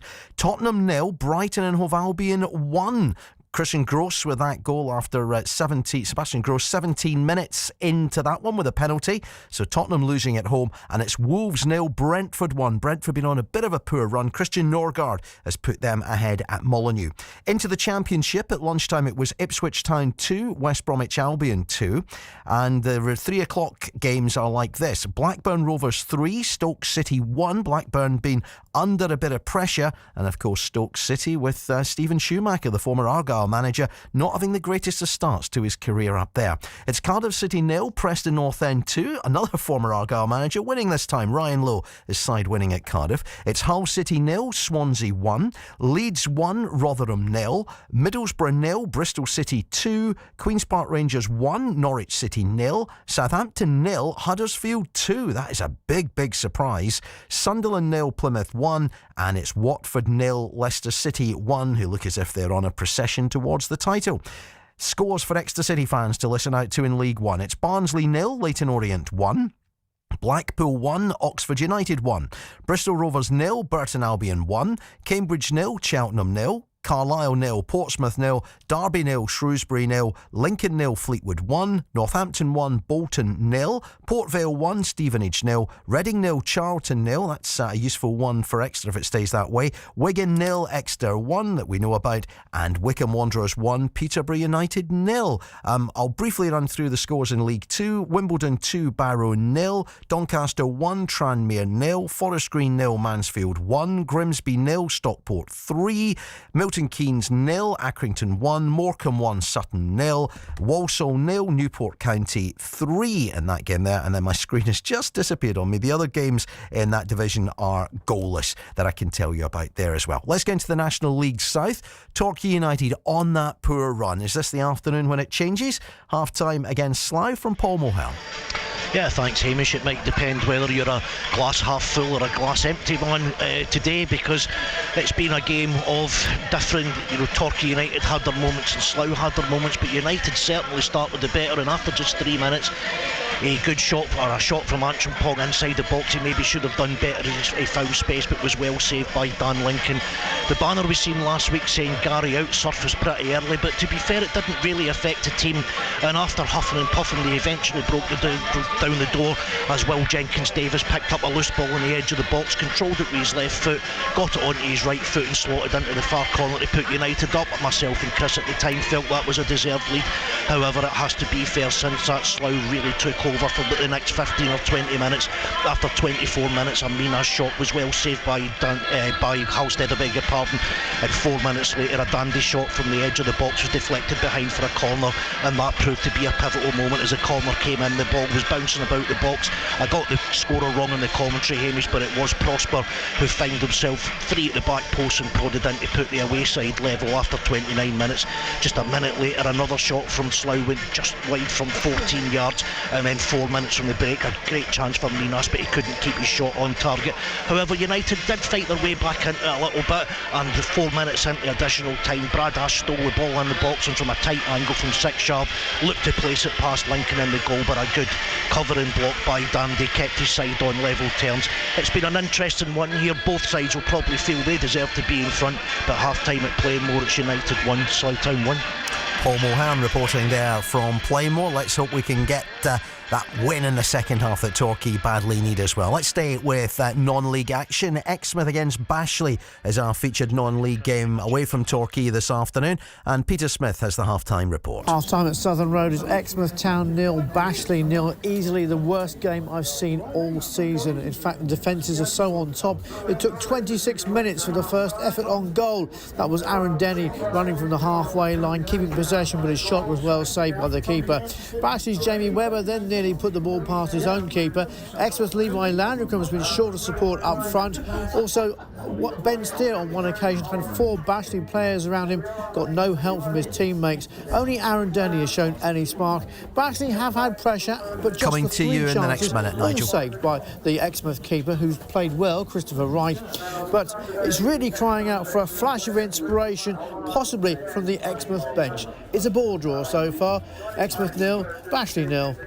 Let's hope it's better in the second half for Peter Smith. Do you know, he said that's the worst game he's seen this season. The best game I think I will see in 2024 was on the first day of the year, New Year's Day, when Argyle and Watford played a fantastic 3-3 draw at Home Park. If I beat that one, I will have done well. But more on the afternoon's football in a moment. Let's turn to rugby for the time being. Exeter Chiefs are playing against Scarlets in a friendly at Sandy Park. Must be coming up towards the dying stages of that game. Nigel Warren.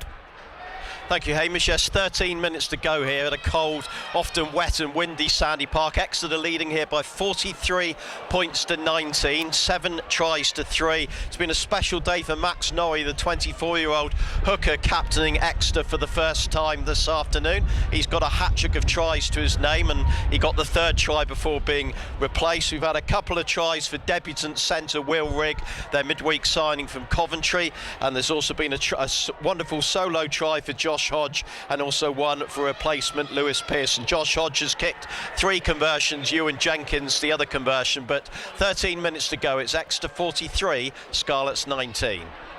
Nigel Warren reporting there from Sandy Park. Six Nations, of course, sees England and Wales kicking off at 4:45, and there are just over 5 minutes left in the game that's taking place at Murrayfield. Scotland have been leading for most of it against France, but France have just converted a try, and they are now leading by 17 points to 16 with just over 5 minutes left to play in that game at Murrayfield this afternoon. Can Scotland get themselves back in front in that game, or are France going to get their first Six Nations win after that heavy defeat which they had in the opening match against Ireland last week?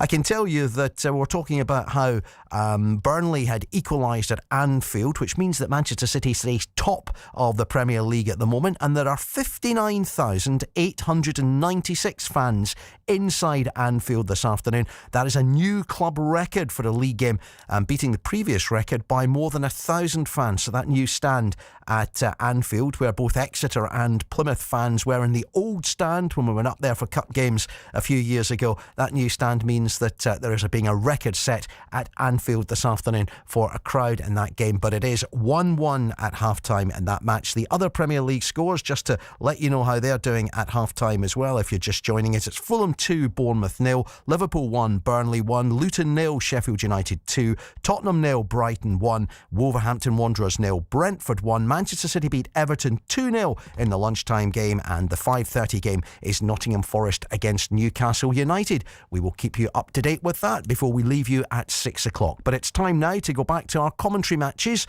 around the UK. We're going far and wide, aren't we, this afternoon? In the Championship, Plymouth Argyle looking to extend the league form to 1 defeat in 10. They're winning at half-time in Sunderland on 95.7 FM in Plymouth and West Devon, and across the county on DAB Digital Radio. Our team there is the former Argyle defender Hasni Al-Joffrey and Anthony Waring. Let's have a look now at Exeter City. They're looking for 3 successive away wins this afternoon. They're at Wigan, winning by a 1-0 at half-time. Commentary is on 103.4 FM, Freeview Channel 720, as well as 95.8 FM in Exeter and East Devon. Our team there is the former Grecians defender Alan Tongue and Jim Dale. And in the National League South, Torquay United are playing at home against Slough. 1-1 at the break there. Can the Gulls overturn that recent poor form? We'll find out on BBC Sounds and the BBC Sport website with the former Torquay United player and manager Chris Hargreaves and our commentator Paul. Thanks very much, Hamish. Welcome back to playing more on either side back out, and myself and Chris were just reminiscing about days gone by when Chris captained, and well, not only captained but scored a goal in the playoff final for Torquay United to take them back into the league, and how both of us wish that there was some. Well, I can only offer my opinion. Chris wouldn't say this, but I'm sitting here wishing Torquay United have players of Chris's ilk and back in the side who drag the team up by the boots, shall we say. And as I said, I don't want to be overly rude about some of the players that are playing here at the moment, Chris, but one of the things that I and I think a few others seem to find with this current team is I don't want to be rude to them, but maybe not enough leaders and not enough guys who would play the game in the manner that you did when you were very successfully playing here. Well, it's hard when you're a younger player and when you come into a team that's under a little bit of pressure, because you probably do shy away from responsibility a bit. I think it was easier for me. I played a lot of games by then, and I was comfortable on my own skin as a player. But leaders cost money, and leaders also want to be managed in a certain way. And for whatever reason, the recruitment's not been as successful as it previously has with players. And it's also about players buying into the club and the community and the area, and that's why we were successful, because we had a great affinity with the club. We were all sort of respected each other and were friends off the field, and that usually manifests itself in successful teams. Absolutely. I think for today's game, they've just got to take heart from that first sort of 10 or 15 minutes, which was positive. But I have to say, some of the worrying signs for the last 20 were defensively. The two centre halves and that reaction when a turn around the possession happened. So yeah, more of that first 10 minutes, and I'm sure that's what the manager will have been saying at half time. Yep, I'll just run through both sides. We're still just about to get underway. It's Halstead in goal, Jude Boyd, Booth, Marshall and Moxey, Dan Martin, Jenkins, Davis, McGavin, Lapsley in midfield. Asa Hall did start, but he's been taken off injured and replaced by Brad Ash and Dwayne Oforiach and Pong up front. For the visitors, it's Lincoln in goal, Bayliss, Dandy Oweka, Prosper, Ebuzemi and Jackman, Ward, Lynch, Goddard and Minas. And as Chris correctly alluded to there, as we're just about to get back underway, it's 6 minutes past 4 on BBC Radio Devon Sport. A little bit late in getting started here. Slough will be attacking the traditional home end of the ground, the family stand, as they turned it round in the first half. They haven't made any changes either, but a game I think we'll find is, well, it's anyone's game, to be perfectly honest. You could see, and I don't think we've seen the end of the scoring, Chris, would be something I'd say with, well, both optimism and caution in equal measure, I feel. Well, yeah, I must admit, I was impressed with the sort of movement of Slough in the last 10-15 minutes. Certainly Minhas getting into really good pockets, Goddard joining. So you looking at the starting position so far, that back four of Torquay, they look a little bit more disciplined, a little bit more on the toes, ready for danger, which I think is a good thing. Yeah, let's hope so. As it's Slough take a throw in down the right hand side, it's met by the head of, I think that was Dan Martin all the way over there. It will be headed back up and out for a throw in, which will be taken by the ever busy Lynch. I think he's been one of the better players as well. In fact, both Lynch and Ward have offered quite a lot for Slough as the ball heads towards United box again. It will be picked up on the right edge by Goddard, but Tom Lapsley will get it. Tried to play it back there, but didn't.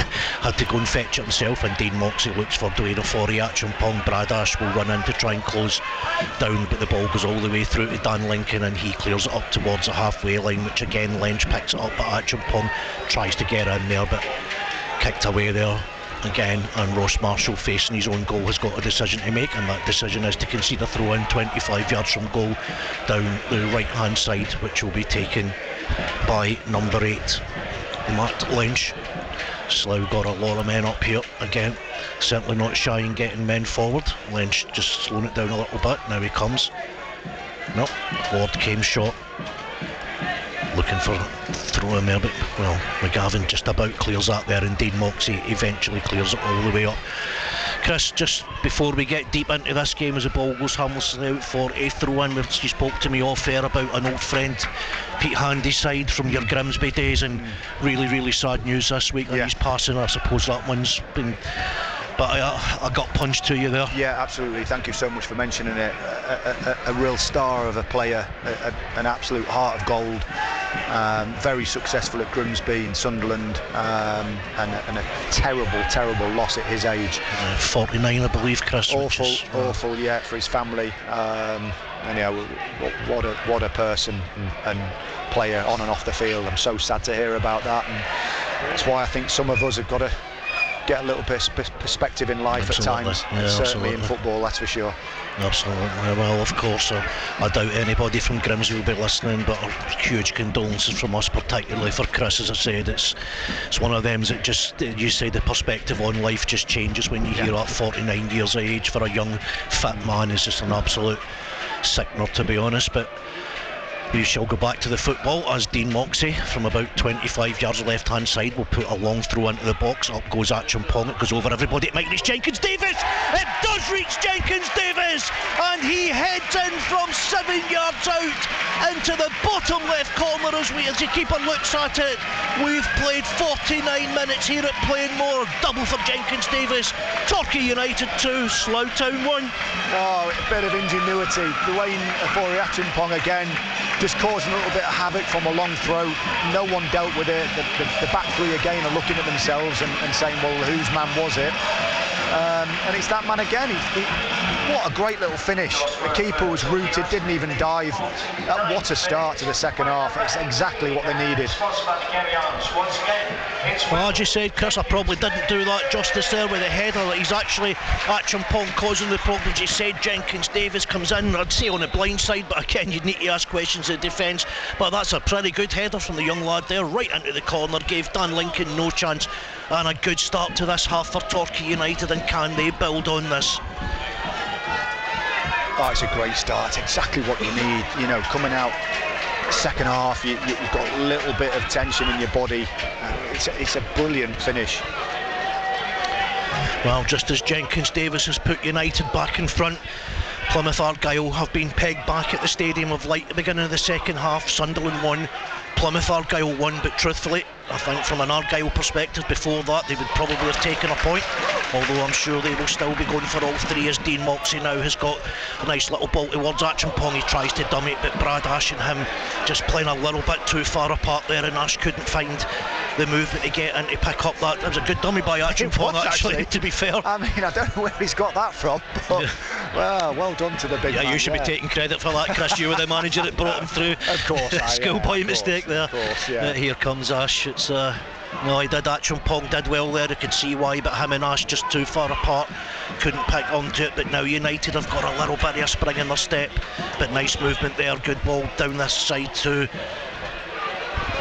the ever busy Lench, but his ball into the box is easily picked up by Halstead, and he finds Tom Lapsley coming forward for United, looking for movement, finds Jenkins Davis, but Jenkins Davis, that's poor from him, and Lench picks it up, and Slough will try to come forward, and here is Prosper down the left hand side, but good play by Jenkins Davis to get back and hold him up. Prosper does keep control of the ball. Lapsley tries to close him down, but Lench has got it again, and they now go to the right hand side looking for movement, the ball into the box. Here it comes, Booth trying to get in there, he completely misses his kick, and United get very fortunate as Jenkins Davis just pushes it up this line here over onto the halfway line. But again, here comes Bayliss again. Slough now slowing it down a little bit, excuse me, and Bayliss will try again, a long dink ball. Booth gets his head on it, but his header again is completely unconvincing. Well, Chris, I know he's a local lad and he came in from Taunton. He's looking a little bit shaky at the moment. Yeah, he's having a for me. tough afternoon at times. As here they come again, Goddard puts the ball in. He was claiming for a foul there. I'm not sure if he was claiming for a penalty. It was a latest challenge by Jude Boyd, but his cross goes into the side net, and Torquay United will have a chance to settle it down. I think that's a good point that the referee wasn't quite up the play there, because he might have given something different, but it's almost like a carbon copy of the first half, where Torquay getting the lead, and then Slough suddenly looked very dangerous, and it was the same again there. I think they've just got to calm this storm and this little bit of possession from Slough. Yeah, as McGavin picks it up, he's immediately brought down.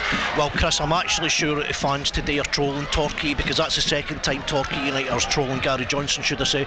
The banner has come up again in the middle of the pop side just after Torquay United score, and I think because Gary said, listen, support the team for 90 minutes, have a go at me later, and when the team are doing well, they've brought the banner out, so I'm sure there's a little bit of shenanigans there, but still showing that they're not overly happy with what's going on here. But for the next 40 minutes or so, as the ball comes in towards, it's an offside. For the next 40 minutes or so, all Gary and the team need to concentrate on is making sure that they get these 3 points by hook or by crook. Yeah? That's right, in whatever way you can, and at the moment it's been a little bit edge of the seat stuff defensively, but at both ends, to be fair. Yes. They've scored some decisive goals at the right times so far. Yeah. I think both defences actually look very shaky today. As Lincoln's ball in towards the Torquay half is met by the header. Ross Marshall, Acheampong just couldn't point that there. He now can. Good ball by McGavin to Dan Martin, heading up on the left hand side at the edge of the box. Quick ball in, looking for Acheampong, but Martin, well, I understand, trying to do things first time, but I thought he needed to take his time a little bit there, Chris, to be perfectly honest. Yeah, he did. Needed an extra touch just to get that purchase round that ball. He's rushed it again, but up until that point it was a good move. Yeah, as Dinwell gets a header on there. Dan Martin, I'm not really sure he knew how much space he had. He could have brought that down himself, whereas it will be a Waker dinking it forward again. Booth, this time his header is far more convincing. He finds Moxie, who in turn finds Lapsley, who gets it back to Moxie, but United again been pressed deep in their own half, and Moxie does well off of, I think that was Ward out there, to win a throw in for United 20 yards from their own goal. Chris, again, sorry I'm sounding like your agent here, but again we're speaking off air, and you're telling me you're now doing some scouting for Brighton, which is a really good club to be involved in. Well done to you there. Oh no, thank you. Yeah, it's a great club to be with at the moment. It's looking at, emerging talent, anything up to sort of under 21 players, and recruitment strategy has been absolutely fantastic. It really has, for a long time now, and it's given them some brilliant rewards, both financially and with their success going up the leagues and now in the Premier League. So yeah, it's a pleasure to work for the club, and really enjoy it. There's some, don't know what's going on over in the middle there. There's some dissenting noises from the crowd, but I can't see to what, as United win a throw in. I thought it was something on the park. I don't know what's going on here. Both Gary Johnson and Aaron Downs screaming at something. I don't know whether it's the stewards or annoying the fans or whatever, Chris. There doesn't seem to be too much unrest there. I don't know what was going on there. I can only see the challenge. It was a foot up from a Slough player that some of the players had a problem with, but other than that, something about nothing. Yeah. I'm guessing the mileage on your car's fair rocketing up since you took this job as well, Chris. I won't be buying that off you just a minute. Oh dear. One careful owner. Yeah, absolutely. As Brad Ash picks the ball up the left channel, he's given offside, and Sunderland have turned it round at the Stadium of Light. They now lead Plymouth Argyle by 2-1. Long way to go in that one though. Argyle still right in it. This is a decent run of form, and as Hamish mentioned during the half-time broadcast, Morgan Whittaker, the Championship Player of the Month, he's really done well there. £1 million signings, looking an absolute steal at the moment. Ryan Hardy also banging in the goals. I think today might have been his 10th of the season. As Prosper down the left-hand side looks for movement, which he finds through Minas, holds it up reasonably well, but again he's forced back to Bayliss. And Slough again beginning to build their way back into this game, but that's good from Jenkins Davis and Ash, who finds Acheampong. Back to Brad Ash. Dan Martin given space on the left hand side, but Dan Martin was on his heels. Brad Ash, rather than going short, Chris decides to give him something to run to, which as he was running the other way was never going to happen. It's a bad ball, too much on it. It was. Just looking at the big man we've mentioned a few times, Dwayne Acheampong. Do you know what he's done well? He's occupied as much as he can the three centre halves, who have had a sort of topsy-turvy 56 minutes so far, and if he doesn't win the header, at least he doesn't allow the defender to win it, and what that does, it allows players to make a run, it allows players to join, and they've scored goals from both of those instances. I think he's he's looking a little bit jaded, but I also like the fact he's dragging the team. He's starting offside to then draw the 3 defenders back. It's working quite well at the moment.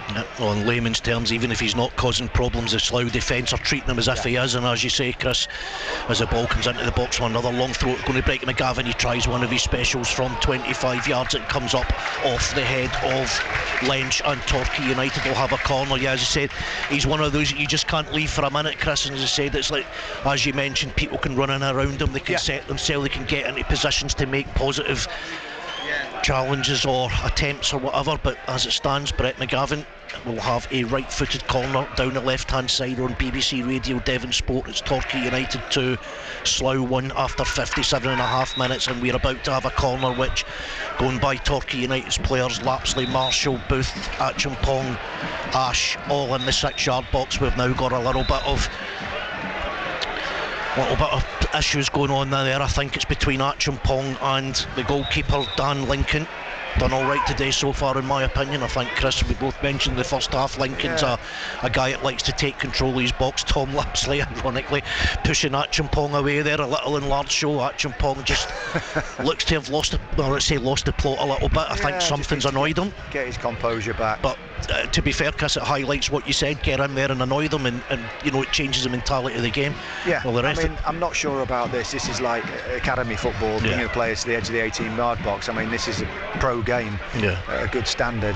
You know, we don't need to see this. I don't know if his assessor's here today, but there's no need for this. It's ridiculous. Deal with it quickly, move on. Yeah, without wishing to use colourful language, a quick word in both of their ears. My goodness me, I mean, they're having a meeting here. Yeah, exactly. Going on for 3 minutes. Goodness me. Come on, get on with it. We've got a game, we've got homes to go to here. Yeah, well, eventually he will let it go. That's now almost 2 minutes since the corner was given. As you said, Chris, it was the referee taking them out for a conflab in the edge of the box, but here comes a corner from McGavin. Dangerous one. Good punch away there by Lincoln. It only comes to Jenkins Davis, but he can't control it. Dean Moxey going back there and just about gets his leg on it and pokes it out to Booth. Moxey does well there. Booth plays it forward to Jenkins Davis, who does eventually pick it up on the edge of the box. Dinks it in looking for Ash, but very hard ball to play there. Ash wanted it on the ground, but to be fair, Jenkins Davis couldn't keep it there, and immediately Lincoln bowls it out to this left-hand side, and Slough will come up. But good defending there by Jude Boyd. Made a decision to come out and press his man Lynch, and he didn't get lucky. He did well to concede the throw-in, which will be taken right on the halfway line in front of us by goal scorer Prosper. Slough's goal scorer Prosper. Exeter City, to the best of my knowledge, still 1-0 up. Plymouth now 2-1 down. Torquay 2-1 up. As again, here comes Slough, but Ward just couldn't keep control of that, and the long ball comes up, and that might give Acheampong a chance to get onto it, and he's given him offside after all that. Well, I didn't spot the offside there, Chris. To be fair, I didn't watch when the ball was played, but I thought Acheampong was coming from behind there. So did I. I mean, he's getting a little bit of stick, the linesman, which I'm sure he expects at times. Yeah. That's just from us. As the ball's now back with Lincoln. Slough are going to make a change. I can see their manager, Ross Marshall, clears that away. Their manager calling one of their players back there, I should have said, sorry. As here again, Slough looking for space, and Prosper's got it on the left-hand edge of the box. Jude Boyd goes out to close him down, stands him up well. Jude Boyd makes the player play, so to speak. Good defending by Boyd, but again it breaks to a Slough player in the box. Moxey trying to clear it. It's going to break to Slough, and it's poked into the net, and there is Goddard who gets us with the right foot from about 8 yards. A break of the ball in the box, a little bit fortunate. Maybe United should have cleared it, but regardless, after 61 minutes here at Plainmoor, there's Torquay United 2, Slough Town 2. Well, it came with a bit of fortune, I have to say. It was a pinball scenario in that 18-yard box, and it's just dropped to Goddard, and he's reacted really well. I just think Marshall's got to be a bit stronger there. You've got to get your arm out. You've got to be aggressive with it. Didn't quite do that, and it's landed to Goddard, and it's a real calm finish, side foot past Halstead. It's a shame because they had the ascendancy, Torquay, last sort of 5 or 10 minutes. To be honest, Chris, scruffy, scrappy goal. Yeah, and truthfully, it's the second one they've got today, which has come right out of that particular playbook, hasn't it? Yeah. I mean, the first one as well was 3 or 4 bounces on the box. All of a sudden, Prosper found himself free at the back post, but Well, not really sure we could see that one coming, but in my opinion, probably a fairish reflection on the 62 minutes we've played so far. Level game at 2 each as Booth goes down looking for Jenkins Davis, who brings it down well with the right foot on the right hand side, looking for movement in front of him. Jude Boyd offered it, but Jenkins Davis couldn't find him. Now Slough will try to come forward, and Ross Marshall's forced by Minas just to play it out for a throw-in. Again, I have to say though, Chris, you in particular and both of you mentioned it all day, when Slough come forward the panic sort of station set in, don't they? It does, and they do get a lot of bodies forward. Goddard always join in. He was just the quickest to react at the end of the day. He was on the front foot and reacted quicker and put it away nicely. It just, what it does, it puts the team under pressure straight away again, doesn't it? It gets the little groans going. It's yeah, absolutely. Well, Action Pong, I think, has come back from offside, but he's not been given it. Trying to go to the edge of the box there, but Iweka is strong enough, but he gives it away to Dan Martin. United have got 3 in the box here at the back post, and one of them's Jenkins Davis, but he can't control it, and it skips up into the hands of Dan Lincoln. He immediately plays it out toward, looking to get his team on the front foot.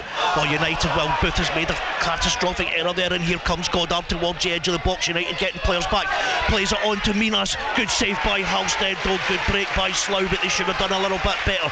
But immediately Halstead plays it out to Tom Lapsley, who finds Jude Boyd on him. That's luckily kept in by Prosper, and he's now heading towards United goal, but Booth gets in front of him there and takes possession back of the ball, and then, well, that's another poor clearance by Booth.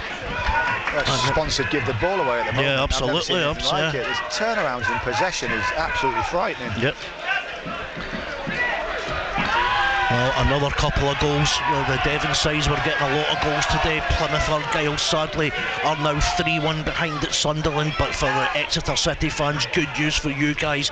You're now 2-0 up away at Wigan, and if memory serves, I think that will put Exeter above Wigan in the table and put them into pretty much mid-table safety, which a few weeks ago they would have been delighted with, as Brad Ash picks it up. His shot was getting pulled, ball taken off him there by Dan Martin, but he can't control it. I thought maybe Martin had been nicked a little bit there, but as I say, it's a funny old game, isn't it? With look at Exeter winning today, and a couple of weeks ago it seems he was under so much pressure, Gary, and you know, it can soon turn in football. I think it's a lesson in giving managers patience at times. It's a passionate game though. Everyone's got an opinion, that's for sure. Yeah, absolutely. In today's game, looking at Torquay, what they've got to do is not do what they did when they conceded in that first half and sit back too much. There's been some positives in this second half, but as soon as Slough score, they seem to get that confidence and look even more dangerous. It's them trying to come forward again, and the Gavin's robbed there by Ward on the edge of the box, looking for space. He's brought down, and the referee says no, but it's still got a Slough player. Can Goddard find space? It's good play there by Jude Boyd, and he gets it clear enough, but Acheampong again easily outmarked, but it's now going to come to Dan Martin. He's got a chance to run towards the Slough half, which he finds Tom Lapsley. Lapsley comes inside Jenkins Davis. Can he find Martin? Yes, he can. Acheampong and Brad Ash on the edge of the box has got it. Can he try a shot? He can try a shot, but it's up and over the bar, and he needs to do better there, Chris, in my opinion. He does. Rushed it. I'd say well played again, Jenkins Davis. He's been bright. He looks like he can find a pass, but it's just that final ball sometimes. You've got to realise you've got more time on the ball. What I say for the neutral, it's an exciting game, but we're not neutrals. We want the home side to win, but it's so open. There's so many turnaround as possession. There's no real team dominating it at the moment, and I think, you know, one good pass, one good through ball, and you're in on goal. Absolutely. As here comes, Ross Marshall comes charging out of defence here. You have to win them, which he didn't, but United get the second ball, and it's Brett McGavin gives it to Tom Lapsley, but immediately Slough closing down Torquay United. A clear tactic for them today to press United up towards their own penalty box. It's paid off handsomely for them today, in my opinion, as eventually it breaks to Prosper, but Joyd trying to get in there, but it's going to break to Lynch heading towards the Torquay United box. He tries a clever little shot, it goes harmlessly by. I'm just looking at today's referee, Chris, Mr. Craig Scriven, and he's actually been here. He was here a few weeks ago actually. In the first half he was letting things go, and in the second half he came out and I think ended up booking about 11 players. Did he? You know, he went from being sort of the common sense guy to the old school headmaster with his space. So I don't know if somebody got in his ear at half time. Well, I was going to say that. I think you read that like a book. I think someone will have done. Yeah, definitely. And they're heavily scrutinised, aren't they, at the moment? Absolutely. Referees. Absolutely. I think what does irk me a little bit is when you meet the referees before the start of the season and they say, look, this is a sort of guinea pig league for these referees. They're trying to understand the game. Well, we don't need that when jobs are on the line and contracts. Absolutely, we want 100%. decisions to be made. 100%. It's I know they say it's about levels and whatever, but this is about people's livelihoods and careers as well. That also should be a factor in it, in my opinion. But as it stands, we have just under 23 minutes to go here at Plainmoor. As Chris said, for the neutral, we're watching a fairly decent game, but the score at the moment, Torquay United 2, Slough Town 2. United went in front in the first half through Jenkins Davis. Slough pegged them back. United through Jenkins Davis went 2-1 in front beginning of the second half. Slough have pegged them back, and there's a mistake by Dandy in the defence there. He just need to let that roll through. He's conceded a rather cheap throw in, probably about 20 yards from goal, down on the pop side there, which Dan Martin will leave to Dean Moxey. And unsurprisingly, as it was a throw in from Dean Moxey which led to Jenkins Davis's second goal today. And how Torquay United, Gary Johnson and most of the Yellow Army would love to see a similar outcome to this one, as Marshall goes up to lend his height and support into the box, a scorer in midweek from a header. Away at Maidstone, here comes a throw in. It's going to be Marshall. It goes up, it breaks on the edge of the box to Lapsley. He tries a shot, and Tom Lapsley has put United back in front. He showed great composure and technique on the edge of the box, and with the right foot into the bottom right corner as the keeper looks at it, he puts United back in front. 69 minutes played here at Plainmoor. Torquay United 3, Slough Town 2. The same again. It's that long throw causing a little bit of carnage in the 18-yard box. No one reacted from Slough. What a brilliant finish, Tom Lapsley. Yeah, as you described it, he's got his foot right over it, on his laces, and drilled it into the bottom corner. Great finish. Again, it's a perfect time to score. Absolutely. Now it's just a case of, just being solid and not looking so defensively frail. I'm going to give some credit to Marshall there as well. Chris, he made a late decision to go up there. He was the one that caused the chaos, which seen the ball break to Lapsley, and as you said, beautiful technique by Lapsley, not something we'd always associate with him.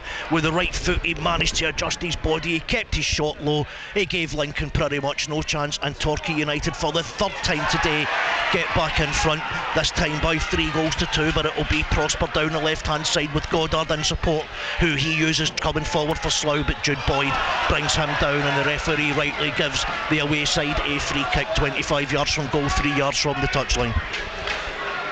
Looks like it's going to be a substitution here. I'm not sure who's coming on, but maybe to shore things up a little bit. It's going to be Aaron Jarvis coming on, and you can hear the reception from the Torquay United fans as the long-term injured star man of Torquay United will make his comeback to replace Dwayne Ofori-Acheampong, who also deserves a round of applause today in my opinion, but that will be overshadowed by the return of Aaron Jarvis to Plainmoor, and everybody in Plainmoor, they're on their feet, they're applauding him onto the ground. The pop side very happy with that as well, but his first port of call is going to be to defend a free kick in a dangerous position, which will be taken by Lynch. Here it comes, right foot, up go the heads, it goes through everybody and just goes through, and again Chris, total uncertainty in the back, but they got away with it this time. They sure did get away with it. Goodness me, how no one's headed that in is incredible. Double change here for Slough, triple change, beg your pardon, which I think is probably the right thing to do. Parallon will come on.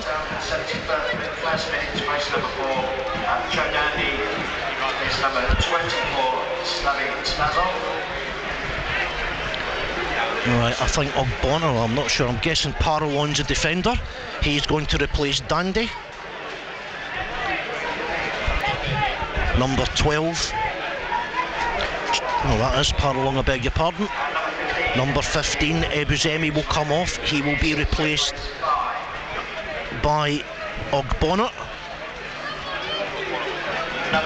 And up front, this might be a player. Are you familiar with Spazov, Chris? He played Hungerford, actually. I know your boy played there for a bit, probably at different times. But and he is going to replace Ward. I'm a little bit surprised at that. I thought Ward done pretty well, actually. He did. Sometimes you just try and change it up. Yeah, absolutely. Manager, don't you? You need something to happen in the game. They're losing. You need to turn it around a little bit. I can see why he's done it.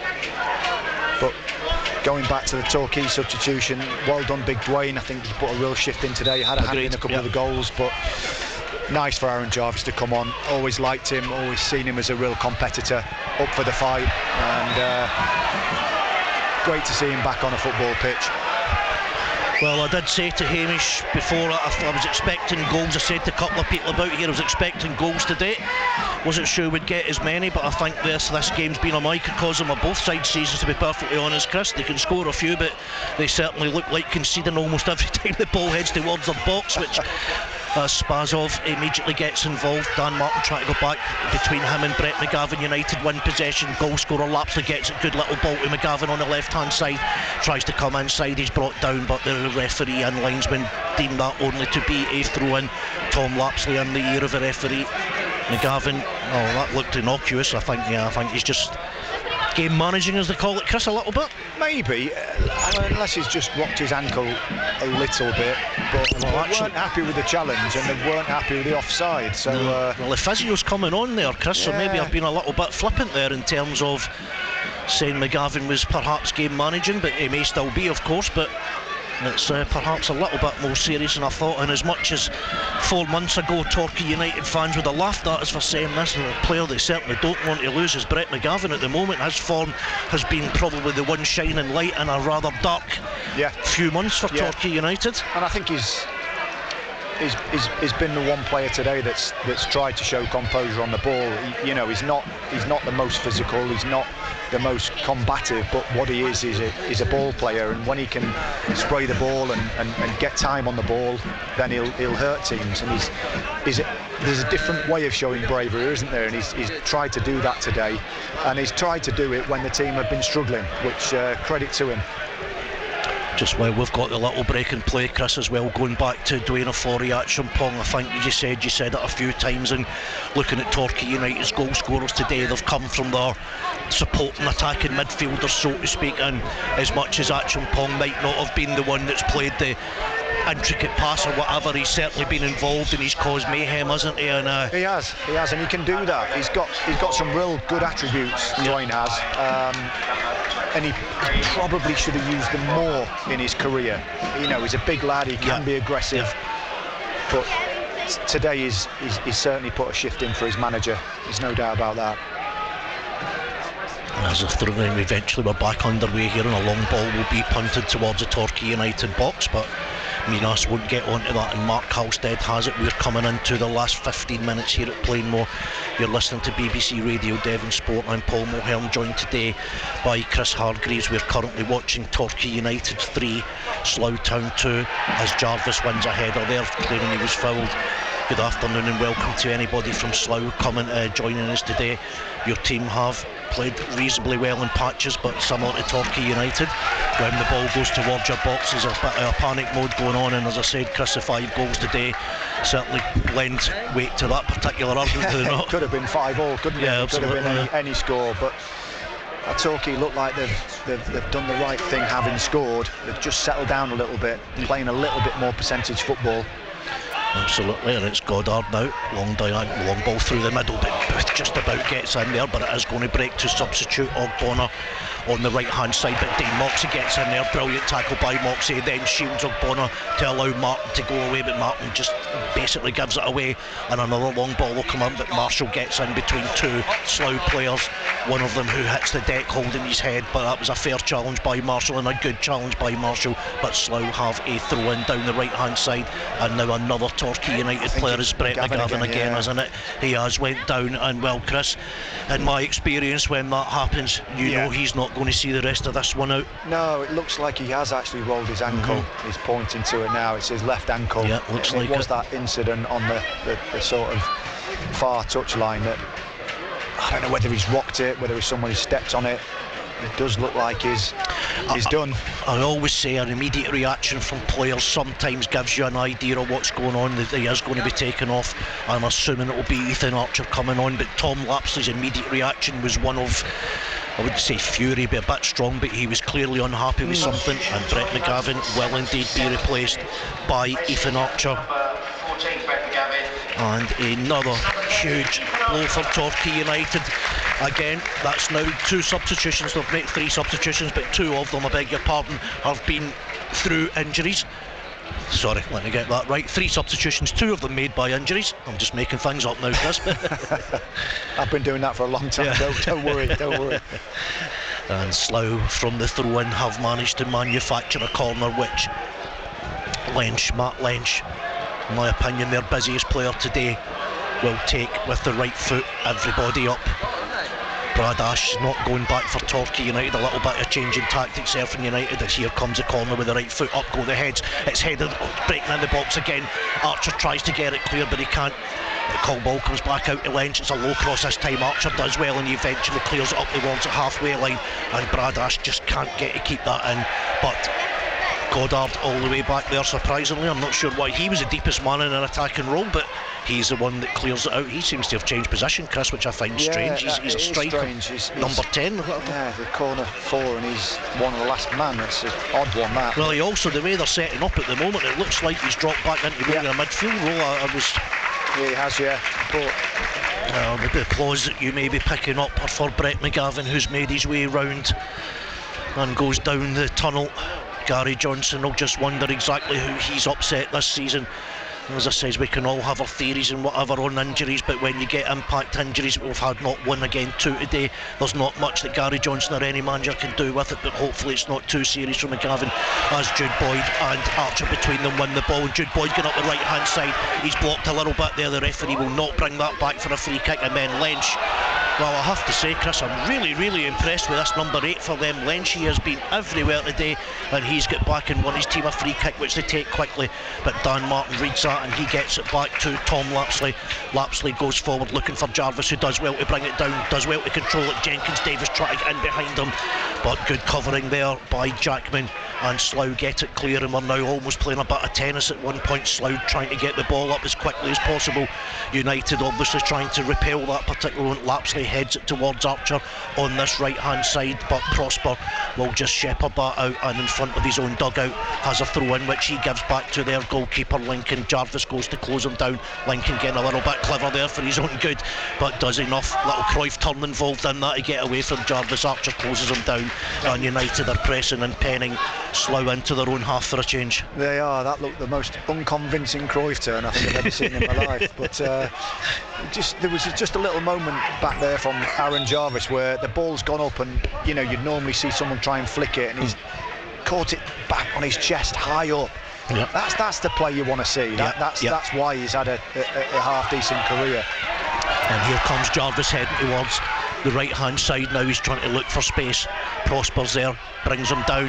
The referee doesn't give a free kick, but Jarvis won't mind. It will be a throw in, which Archer has in his hands, but Jude Boyd is telling him just slow it down. Good to see a young boy telling him to slow it down a little bit there, actually. Right. Just make the game ugly for these last 10 minutes. Absolutely. Take every sort of time you can. Anyone will do, Chris, I think, from Torquay's perspective, as Jude Boyd takes it to Jenkins Davis.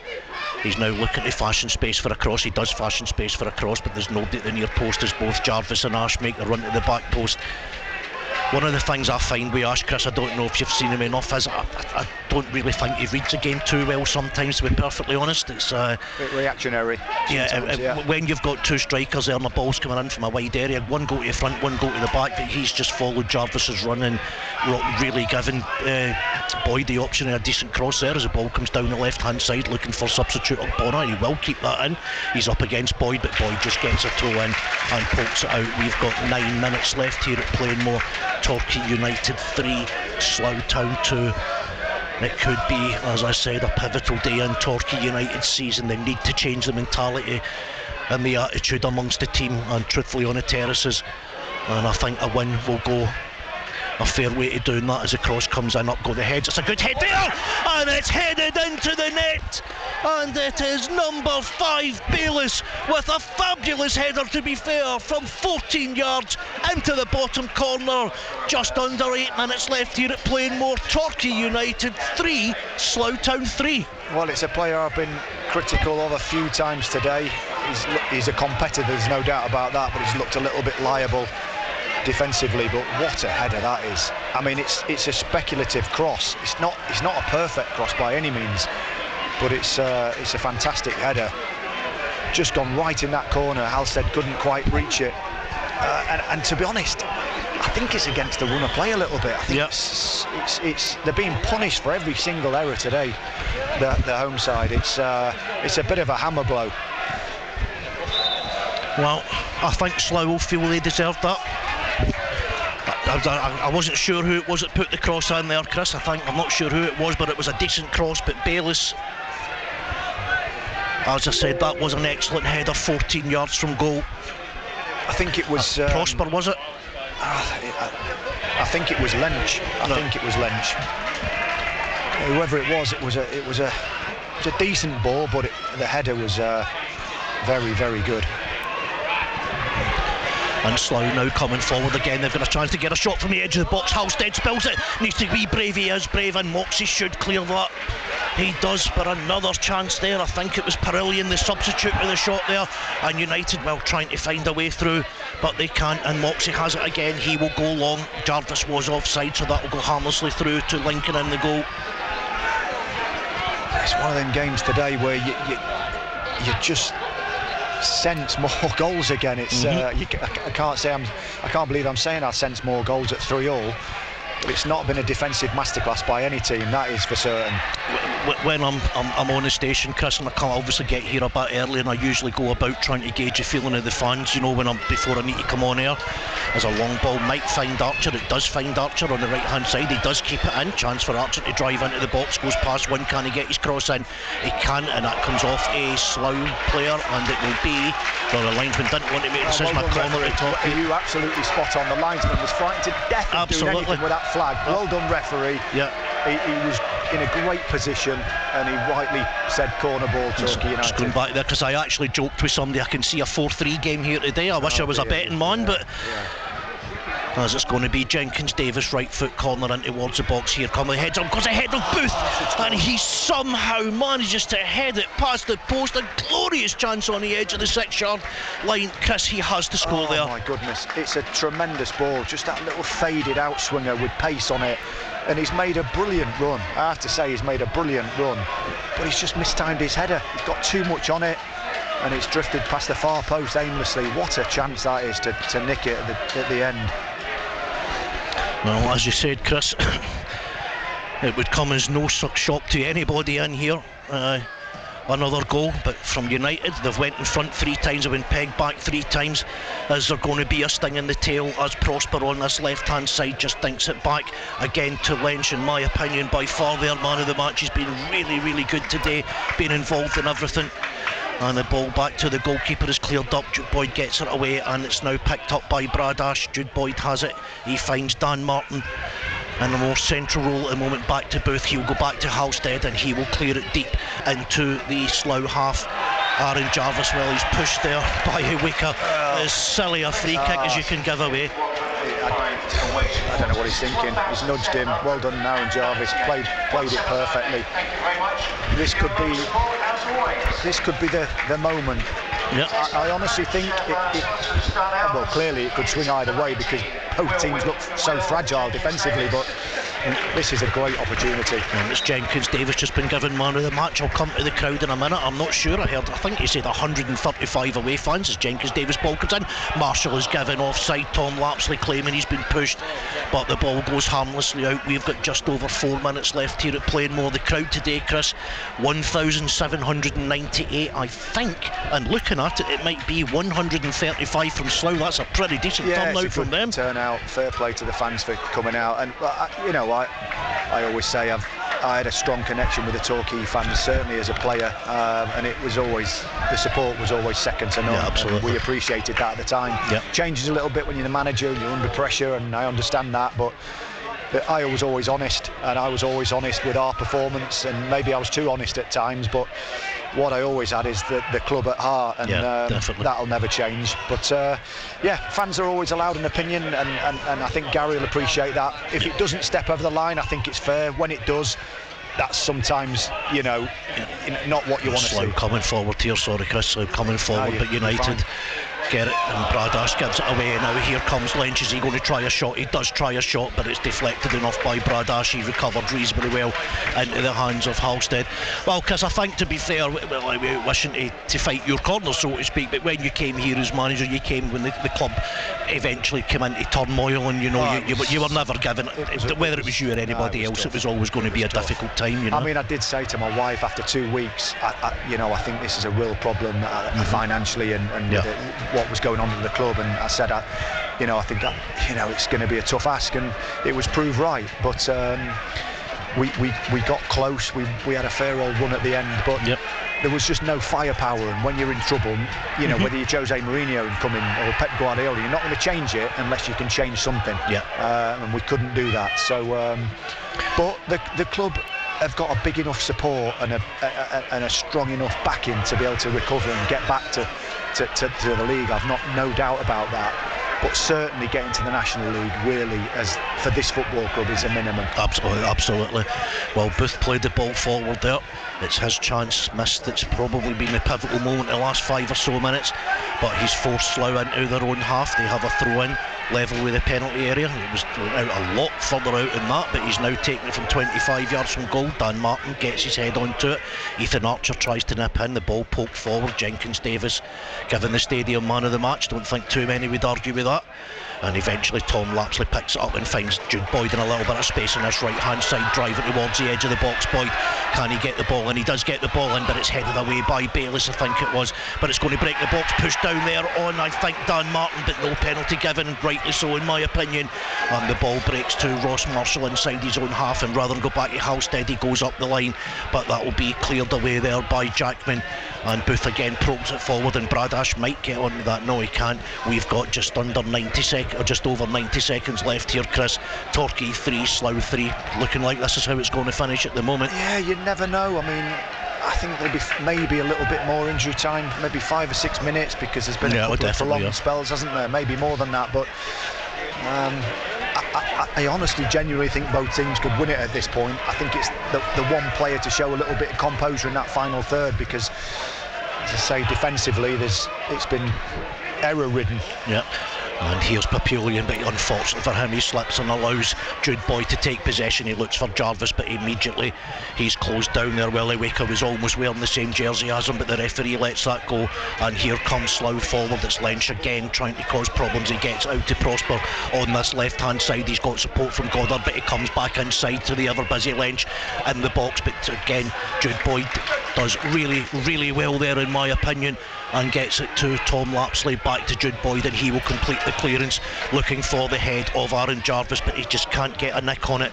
And Slough again, a long clearance. Is that offside? No, it's not. The linesman was going to flag there, but it's going to break to Bonner just in the box, trying to get past Moxie, throws himself to the floor. Well, maybe lost his foot in a little bit, but Torquay United have a goal kick, and we have got 10 seconds of normal time to go here at Plainmoor. Exeter City, as far as we're aware, in front, Plymouth Argyle behind, and there's going to be 5 minutes. I thought it would be more than that, Chris, to be honest. Yeah, I did. Given all the goals and the substitutions and you name it. But frugal with that time, hasn't he, the referee there, for sure. Yeah, and I have to say, fair play to the fans as well. They've given a little rousing cheer to the team. Obviously last week was a dark day in Torquay United's, well, permanent history, never mind recent history, as Agbono appears from nowhere down the right hand side, gets it back into the other substitute, Papilion. He's going to try and get the cross, and he does, but it's deflected, and Torquay United get ahead on it. Who's going to get there first? It's going to break to Goddard, 25 yards from goal. He's got Minas there on the edge of the box. He comes back to Prosper, finds Goddard, left edge of the box. Prosper makes a run, but Goddard will come inside. That's going to break, and that has went in. And I think it's Papilion, the substitute, who has won it, I think, for Slough.